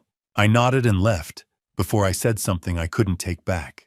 At 6, Charles called while I made dinner I wasn't hungry for. Restraining order hearing is next Thursday. Police officially opened the fraud investigation. Civil suit will be filed early November. That's good. One more thing. I tried reaching your daughter. She hasn't responded. She's not answering me either. How are you handling that? I'm giving her space. She needs to see who Jason really is on her own. And if she doesn't, then I accept I protected myself and told the truth. The rest is her choice. Charles was quiet. That's healthy, Joe. But it still hurts. Yes. By 10, I sat in the living room, with the TV muted decaf cooling untouched phone face up on the table like it might ring if I stared hard enough. It didn't. I thought about Kinsley in that apartment, about Jason drunk at 3 in the afternoon, about the kind of man who ruins everything and then numbs himself while his wife works herself raw. I thought about Catherine's promise. Take care of Kinsley, but also take care of yourself. Was I doing that, letting her live in Oak Towers while I worried in my paid-off house? Or was this the only thing left, letting her see the truth without me forcing it? The phone stayed silent. Outside, the October wind rattled the newly repaired window, and I waited, still waiting for my daughter to come home. Friday passed quietly, too quietly. I went to bed around midnight, exhausted from another day of waiting for phone calls that didn't come, but I couldn't shake the feeling that something was coming, that the stillness was temporary, that men like Jason Caldwell don't accept defeat, they marinate in it until it turns to rage. At 2:14 in the morning, I learned I was right. Quick note. What follows contains some fictionalized elements added for educational purposes, but the lessons I'm sharing remain meaningful. The sound of breaking glass tore through my sleep like an alarm I couldn't turn off. Not a crack, not a tap. A full-volume crash that said something heavy had just gone through something expensive. I was up before my brain fully processed what was happening. Heart slamming in my chest, phone already in my hand. 42 years of journalism had trained me to grab documentation. First, ask questions. Second, another crash. Living room window. I ran to the upstairs window that overlooked the front yard and looked down. Jason Caldwell stood in my driveway, illuminated by the streetlight, holding a baseball bat, like it was the only thing keeping him upright. His truck was parked crooked at the curb driver's door, still hanging open. Even from the second floor, I could see the way he swayed. Drunk didn't begin to cover it. This is my house. His voice carried through the October night, loud enough to wake the whole street. Slurred, furious. You stole it from me, old man. You stole everything. He swung the bat. My mailbox, the one Catherine and I had installed in 1997, exploded into splinters. I unlocked my phone and started recording. Timestamp 2:16 a.m. Jason staggered toward the flower pots on the porch. The ceramic ones we'd bought at the farmer's market last spring. The bat connected. Terracotta shards and dirt sprayed across the walkway. Then he pulled something from his jacket pocket. A spray paint can. In the streetlight's glow, I watched him shake it and approach the garage door. He painted. I couldn't make out all the words from where I stood, but I didn't need to. The letters were big enough, crude enough, that their meaning was clear even in the dark. I called 911. 911, what's your emergency? Someone is vandalizing my property. I'm at 42 Maple Drive. The suspect is Jason Caldwell. He's drunk and armed with a baseball bat. Are you in immediate danger, sir? I'm inside with all doors locked. He's outside destroying my mailbox and spray painting my garage. Officers are on their way. Stay inside, stay on the line. Across the street, Karen Phillips's bedroom light snapped on. I saw her silhouette in the window phone to her ear. Good. Multiple witnesses. Multiple calls. The more documentation, the better. Jason had moved on from the spray paint. He'd found something else in his truck, a crowbar. At 2:20, he was at my front door trying to jam the crowbar into the gap between door and frame. The new deadbolt held. Tony Valdez had done good work. I opened the upstairs window 6 inches. Cool October air rushed in. Hosen. I called down. My voice was steady, loud enough to carry, but not shouting. The police are coming. Leave now while you still can. He looked up, found me in the window. His face was red, sweating despite the cold, twisted into something ugly. You ruined my life. He pointed the crowbar at me like a weapon. I'll ruin yours, you hear me, old man? I'll make you pay for this. Sirens. Faint, but getting closer. Jason heard them too. The fury on his face shifted to panic. He dropped the crowbar and stumbled toward his truck, but he was too drunk to run in a straight line. His foot caught on the curb. He went down hard, hands out to break the fall, and by the time he scrambled back up, red and blue lights were washing across the street. 2:26 a.m. 2 police cruisers coming in fast. Officer Reynolds and Officer Davis. Third time in a week they'd been called to my address. Jason was still trying to reach his truck when the cruiser lights hit him. He froze like an animal caught in headlights, then tried to keep moving. Made it 2 steps before Reynolds was out of the car, hand on his holster. "Jason Caldwell, stop right there. Hands where I can see them." Jason spun around, stumbled, caught himself on the hood of his truck. "He deserved it. You don't understand. He kicked us out. That old bastard took everything and... Get on the ground, now. You should be arresting him. He's the criminal, he." On the ground, Officer Davis was already moving around, the side handcuffs out. Jason saw him coming and tried to bolt. Made it 3 feet before his legs gave out, and he went down again this time, not getting back up fast enough. Davis was on him, hands behind his back, metal clicking around wrists. "You'll regret this." Jason was still yelling, face pressed against my driveway, spit flying. "You hear me, old man, you'll regret this." Reynolds approached the porch where I'd come outside, phone still in hand, video still recording. "Mr. Brennan, I'm sorry you're dealing with this." He looked past me at the broken window, the destroyed mailbox, the spray-painted garage door. "We need to photograph the damage for the report." "I have video." I held up my phone. Started recording at 2:16, got everything. Reynolds nodded slowly. "That'll help. This is vandalism, criminal trespassing, public intoxication, and disturbing the peace. Given the restraining order petition you already have filed, this is going to add significant weight to your case. He'll be held for at least 48 hours, probably longer." Behind him, Davis was hauling Jason to his feet and walking him to the cruiser. Jason's legs barely worked. His face was scratched from the fall, and his shirt was torn. He looked nothing like the confident real estate agent who'd walked into my house 18 months ago. He looked pathetic. "Mr. Brennan," Reynolds said quietly, "this is escalation. You did the right thing calling us, staying inside, documenting everything.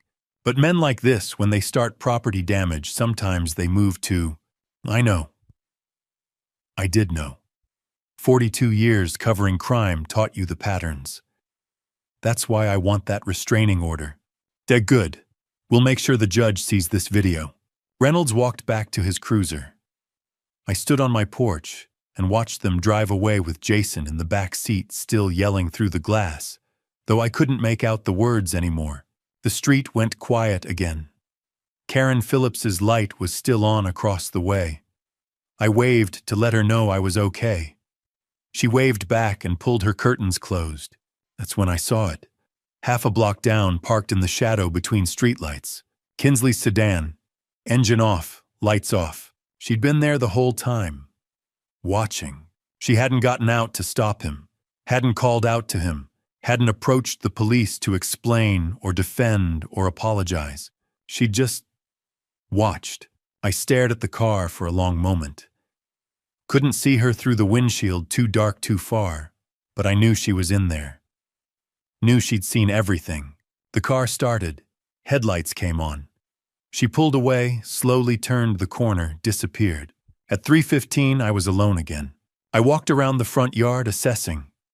The living room window would need to be replaced again. The mailbox was kindling. The flower pots were beyond repair. The garage door would need professional cleaning, maybe repainting. Quantifiable damage. Fixable damage. The other kind, the kind that came from watching your daughter sit in a car while her husband destroyed your property and got arrested for it, that kind was harder to measure. I went inside, locked the door behind me, and started making a list of what needed repair. Because that's what you do. You document. You fix what can be fixed. And you hope the rest heals with time. I spent Saturday morning cleaning up the wreckage. Glass shards swept from the walkway. Spray paint scrubbed from the garage door. It didn't all come off, but I got most of it. The mailbox replaced with a temporary one from the hardware store. By noon, the physical evidence of Jason's rampage was mostly gone. You'd have to know what to look for to see the scars, but the wounds, those were still there. Fresh. Deep. At 3 o'clock, my phone rang. Charles Norton. His voice carried the weight of bad news before he even spoke. Joe. Charlie. What is it? A pause. The kind lawyers use when they're choosing words carefully. I don't know how to tell you this. Just tell me. Your daughter posted bail for him this morning. $5,000. I sat down.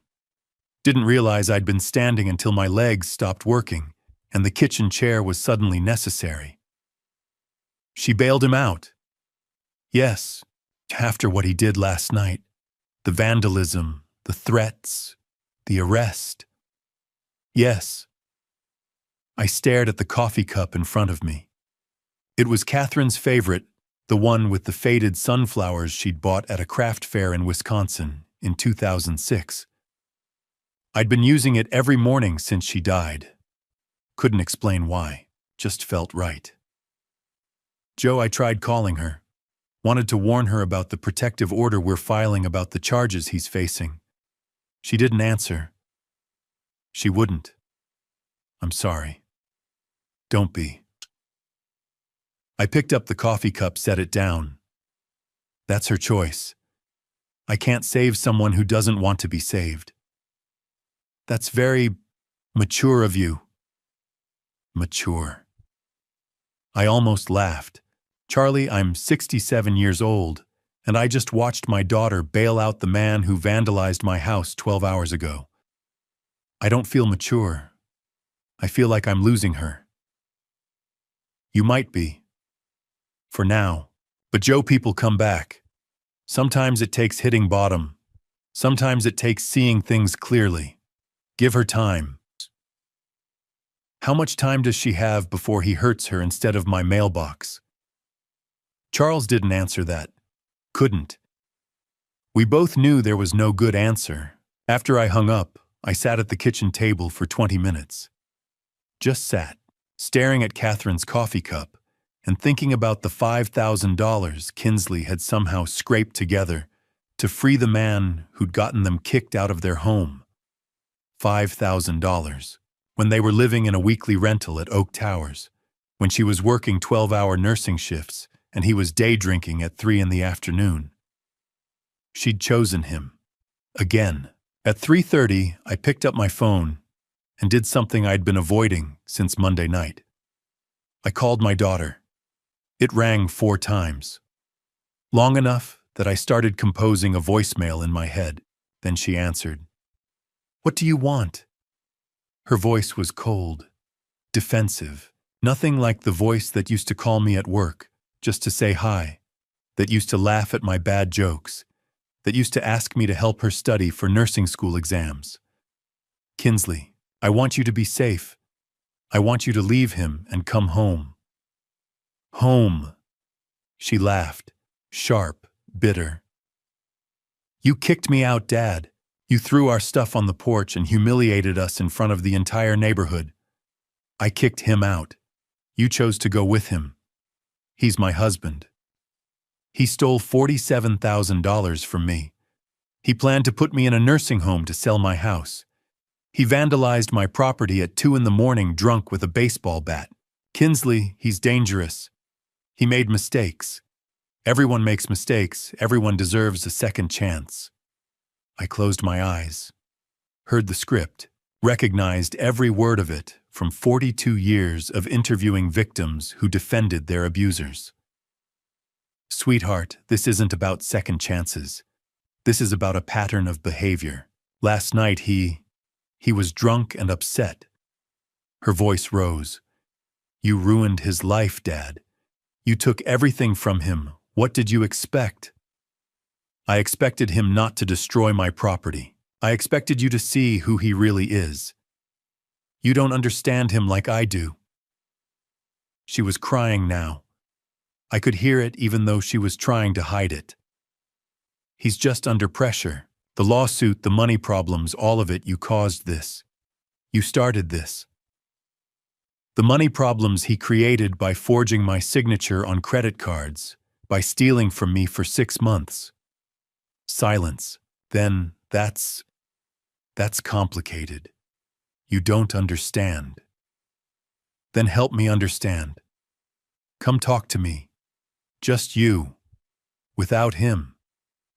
Let's sit down and—" "I can't." "Why not?" "Because he needs me. We're going to be fine. We just need time to figure things out. Please, Dad. Please just leave us alone." "Kinsley. I have to go." "Wait." Click. She hung up. I sat there holding the phone, staring at the screen where her name was still displayed. Kinsley. The gap-toothed 5-year-old who'd believed I could fix anything. The 38-year-old woman who'd just bailed out a man who'd threatened to ruin my life. He's just under pressure. That's complicated. You caused this. He needs me. Every sentence a red flag. Every justification a warning sign. She was protecting him, defending him, taking responsibility for his crimes and his rage and his destruction. She was protecting her abuser, and there was nothing I could do about it. I'd spent 42 years as a journalist, learning how to find truth, how to document evidence, how to build cases that exposed corruption and held people accountable. I'd taken down politicians and business executives and criminals who thought they were untouchable. But I couldn't save my own daughter from a man who was destroying her life one choice at a time, because she didn't want to be saved. She wanted to save him. I set the phone down on the kitchen table next to Catherine's coffee cup. Outside, the October afternoon was fading into evening. The street was quiet. Normal. Families coming home from Saturday activities. Karen Phillips watering her lawn. Arthur Coleman walking his dog. My life looked normal from the outside, too. House repaired. Damage cleaned up. Legal process moving forward.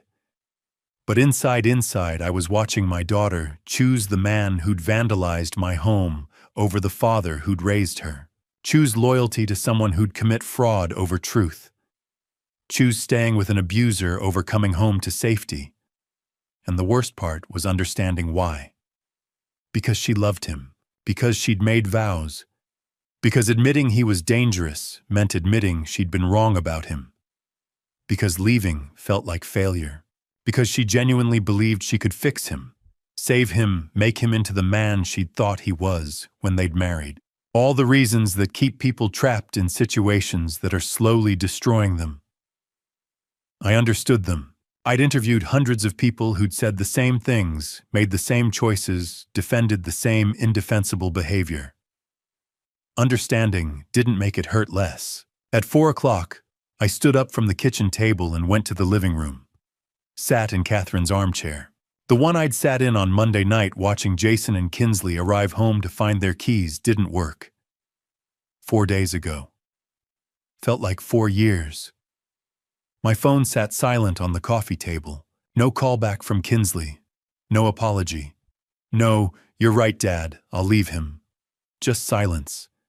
And me sitting in an empty house knowing I'd done everything right and lost my daughter anyway. You can't force someone to see the truth. You can present evidence. You can document facts. You can offer safety and support and unconditional love. But you can't make them choose it. That's their decision. Tuesday night. 3 days since Kinsley had hung up on me. 3 days of silence that felt like 3 years. I'd just settled into Catherine's armchair with a book. Something about World War II, ironically fitting for the war I was losing with my own family, when my phone lit up at 9:07. Kinsley, mobile. My heart stopped before my hand could reach the phone. Kinsley, "Dad." Her voice was barely a whisper, shaking, terrified. "Help me, please." I was on my feet before she finished the sentence. The book hit the floor. Where are you? Stay on the line. I'm coming right now." In the background, I heard it. A voice. Male. Angry. The words were muffled, but the tone was unmistakable. Rage. The kind that doesn't listen to reason. We had a fight. About money. About you. He got so angry, Dad and I couldn't. A sound. Something heavy hitting a wall. Not a person. Please God, not a person. Just impact. Violence looking for a target. I'm in the bathroom. Her voice cracked. The door's locked, but he's trying to. Inslee. Jason's voice came through clear now, muffled by the bathroom door, but close enough that the phone caught it. "Open this door, we're not done talking." I was already moving, keys off the kitchen counter. Wallet. Phone pressed to my ear. "Sweetheart, listen to me. What's the address? I need the address." On 1247 Oak Street. Apartment 3B. "But Dad, don't. He's so angry, I don't want you to." The sound of the door shaking. Rattling in its frame. Fists pounding. "I'm 3 minutes away. Keep that door locked. Do you hear me? Keep it locked." My hands were shaking so badly I almost dropped my car keys. Garage. I needed to get to the garage. "Dad!"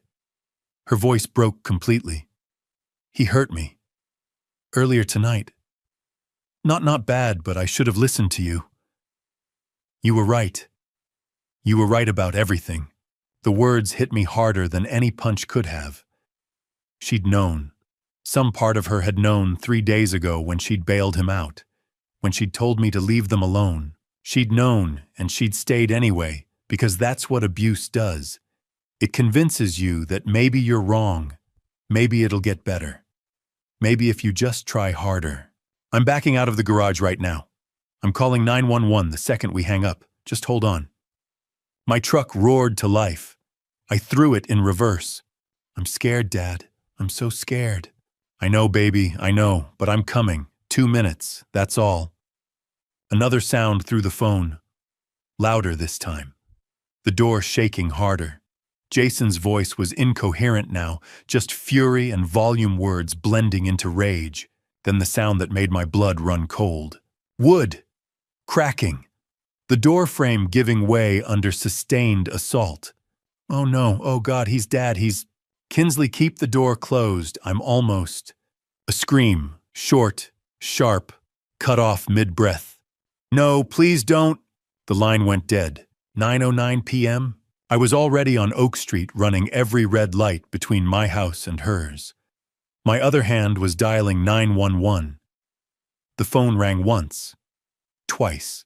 911, what's your emergency?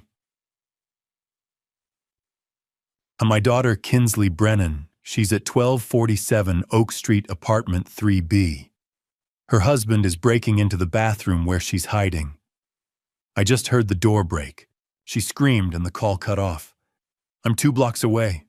"Sir, I'm dispatching officers now. Do not enter the residence." "Wait for..." "I'm her father. I'm not waiting." I hung up. Threw the phone on the passenger seat. I slammed on the brakes, threw the truck into park, left it running door open, keys still in the ignition. Before I tell you how I saved my daughter that night, pause here. Share your thoughts in the comments. What would you do in my shoes? If this father's fight has moved you, let me know you're still here. Your words give me strength to continue. And a reminder, the following events contain fictionalized elements for educational purposes. If you'd prefer not to continue, feel free to stop here and choose content that better suits you. 12 minutes became 10.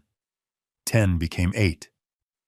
I took corners too fast, ran lights I shouldn't have, and I didn't care. Every second that passed was a second my daughter was locked in a bathroom with a man breaking down the door. At 9:19, I screeched to a halt in front of 1247 Oak Street. The building loomed in the darkness, 4 stories of failing brick and flickering exterior lights. The kind of place where hope comes to get crushed under the weight of bad choices and worse circumstances. 3rd floor. Apartment 3B, I ran. The entrance had no security, no buzzer system, no locked door, just a push and you were in. The hallway smelled like decades of cigarette smoke, and something else, desperation maybe, or just mold that had been growing since the 90s. Stairs. I took them 2 at a time. My lungs burned. My legs screamed. 67 years old and climbing like I was 25 because my daughter needed me and nothing else mattered. 3rd floor hallway. Dim lights that flickered. Doors that had seen better decades. And at the far end, a woman standing outside apartment 3. Hands pressed to her mouth, eyes wide. She saw me coming and stepped forward. Mid-50s, worn bathrobe, fear written across her face. Are you her father? Yes. Thank God. Her voice shook. I heard terrible sounds, shouting, things breaking. I lent her my phone to make the call. Call 911 again. I said, already moving past her. Tell them to hurry. Apartment 3. B. The door was closed, but I could hear movement inside. Footsteps. Something being dragged or pushed. I pounded on the door with my fist. Kinsley, it's Dad, open the door. The footsteps stopped. Silence for 3 heartbeats. Then the door opened. Jason Caldwell stood in the doorway. Hair wild, eyes bloodshot, shirt half untucked. Trying to arrange his face into something calm, something normal, but failing completely. Joe. He said my name like we were neighbors who'd run into each other at the grocery store.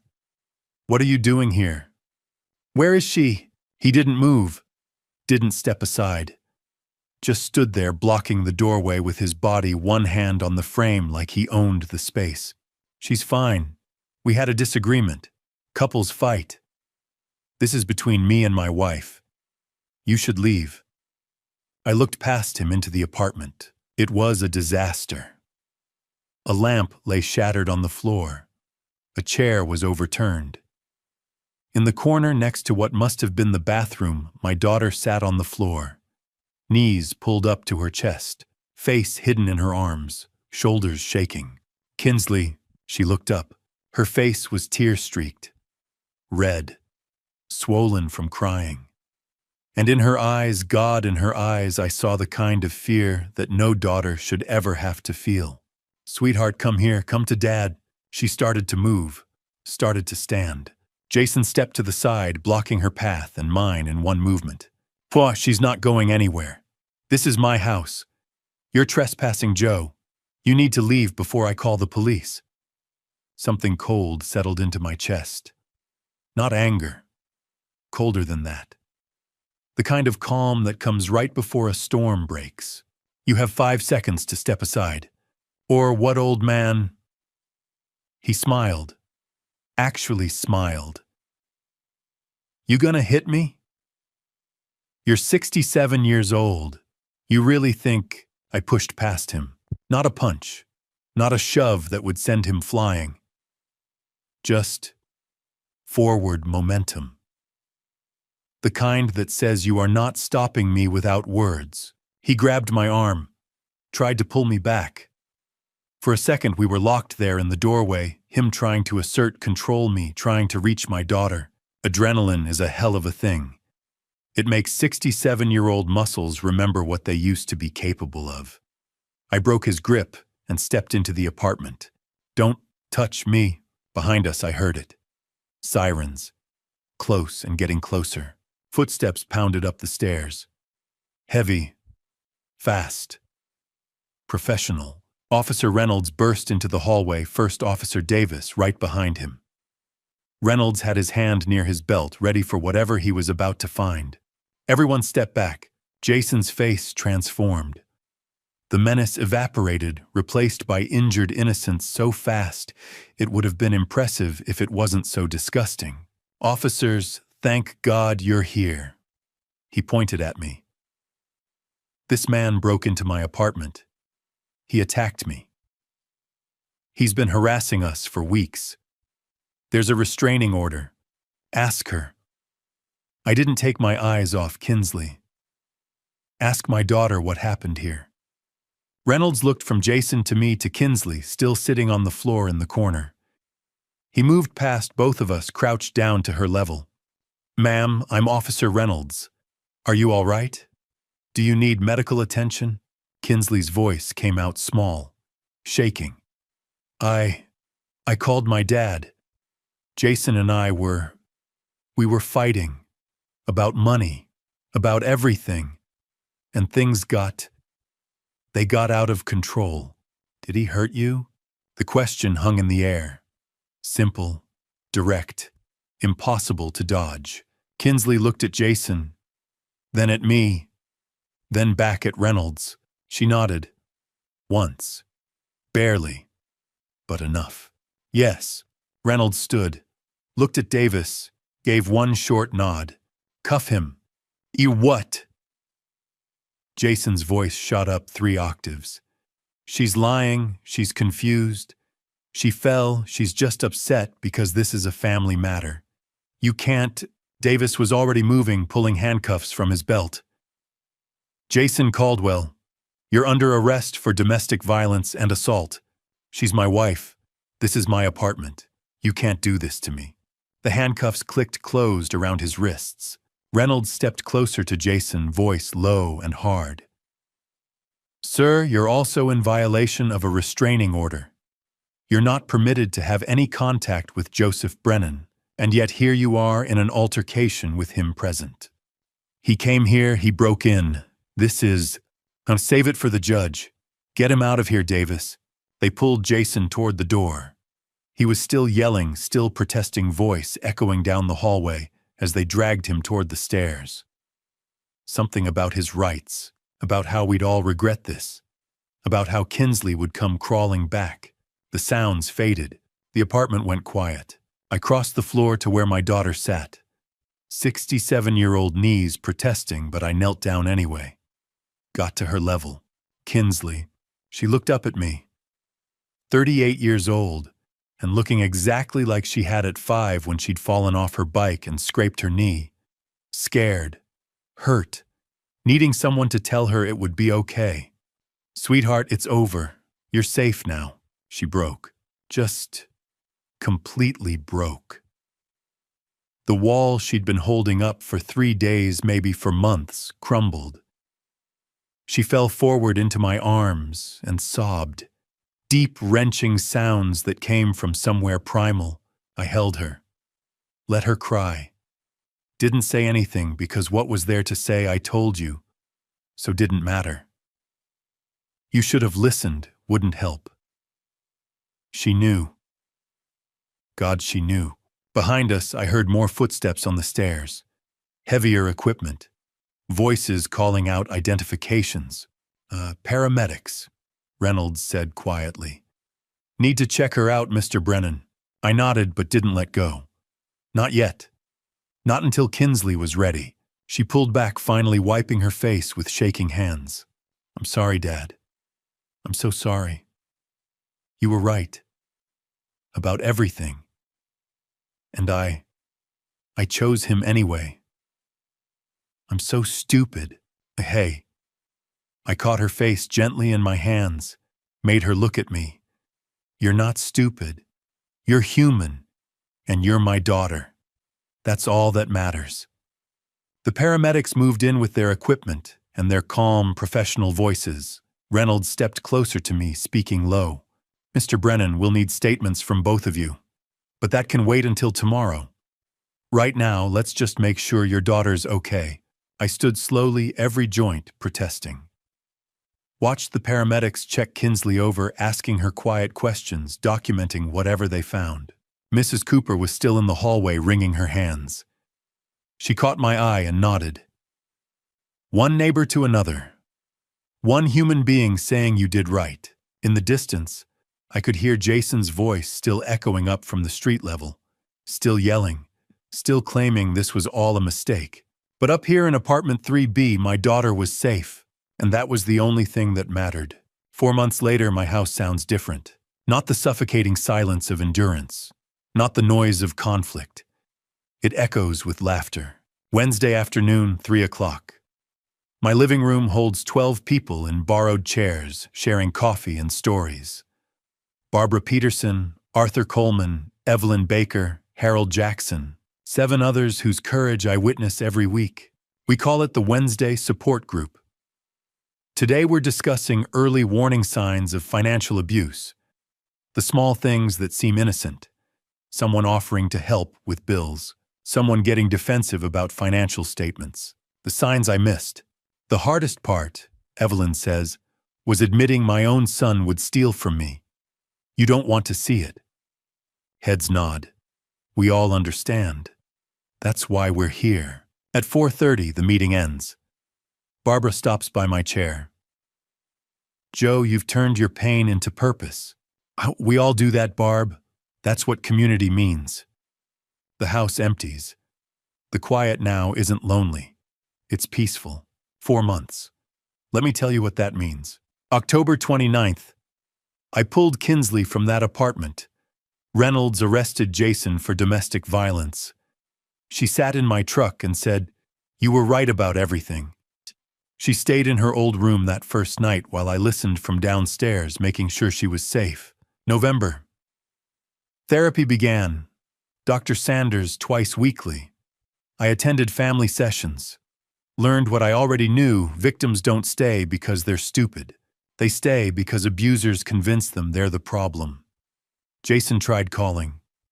Charles Norton got a permanent restraining order, December. Jason took a plea deal. 18 months county jail. 5 years probation. Mandatory counseling. The lawyer must have explained that video evidence of vandalism audio of him breaking into a bathroom and police testimony meant he'd lose at trial. When Charles called with the news, I felt nothing. Just tired. January. Kinsley filed for divorce. January 15th, 2026, it was finalized.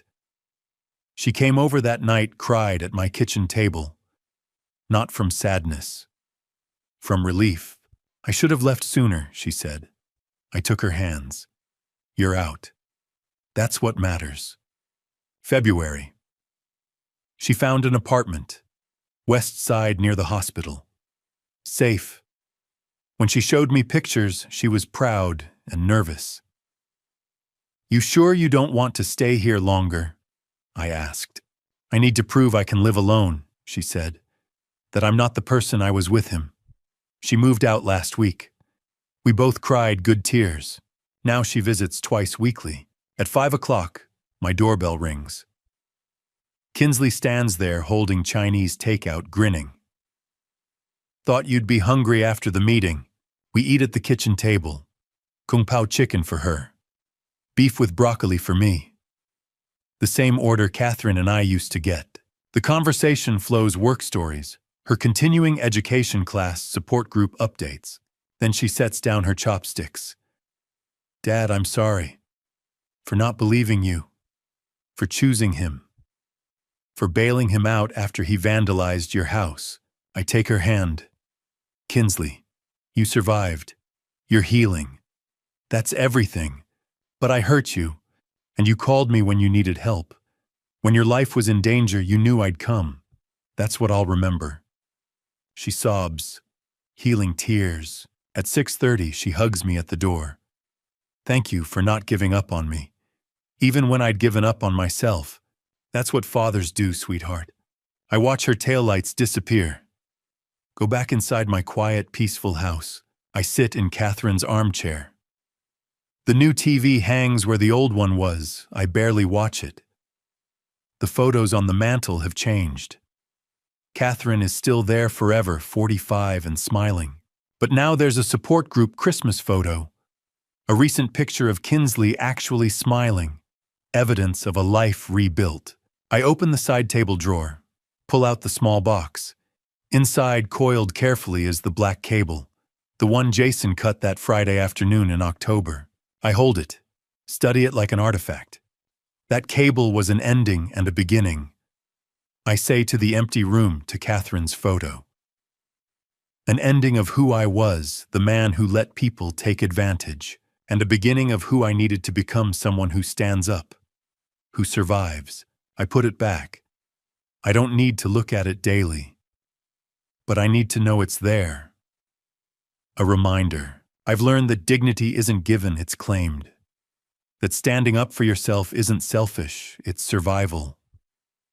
That sometimes to save people you love, you must fight battles they can't yet see. And I've learned you're never too old to start over. At 67, I rebuilt my life, found purpose helping others, reconnected with my daughter, created community. If you're reading this, if you see yourself in my story, know this: you have more strength than you think. It's never too late, and you are not alone. The clock reads 7:15. Wednesday night. The house is quiet, but not empty. Full of memories, painful and joyful, all necessary. I pick up my book, World War II History, still fighting those old battles, even if they're just on the page now, and I smile. Because my house doesn't sound like a war zone anymore. It sounds like home. And to you listening to this family story, remember this: God doesn't give us trials without also giving us the strength to overcome them.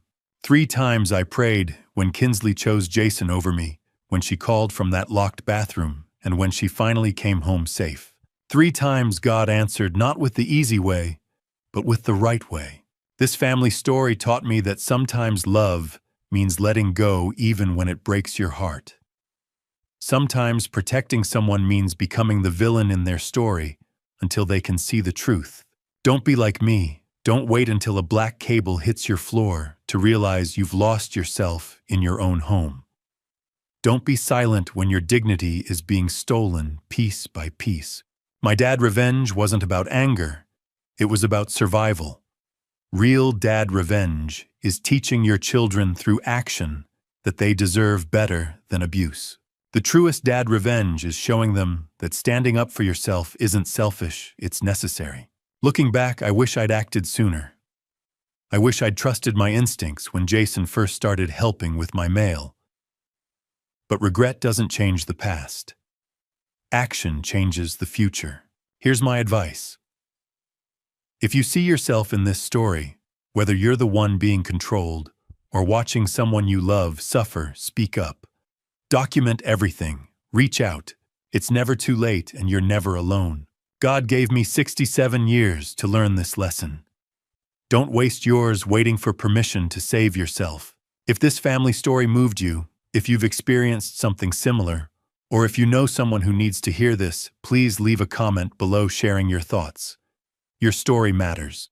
Hit that subscribe button and turn on notifications so you never miss our next story. Share this video with someone who might need it. Together, we're building a community where truth is told and help is given. Thank you for staying with me until the end. Your time, your attention, your willingness to listen, it means everything. Important note: the stories you'll hear on this channel may contain fictionalized elements created for educational purposes. If this content isn't for you, feel free to exit and find something that better suits your needs. We respect your choice. Until next time, stand strong, speak truth, and remember, you are never alone.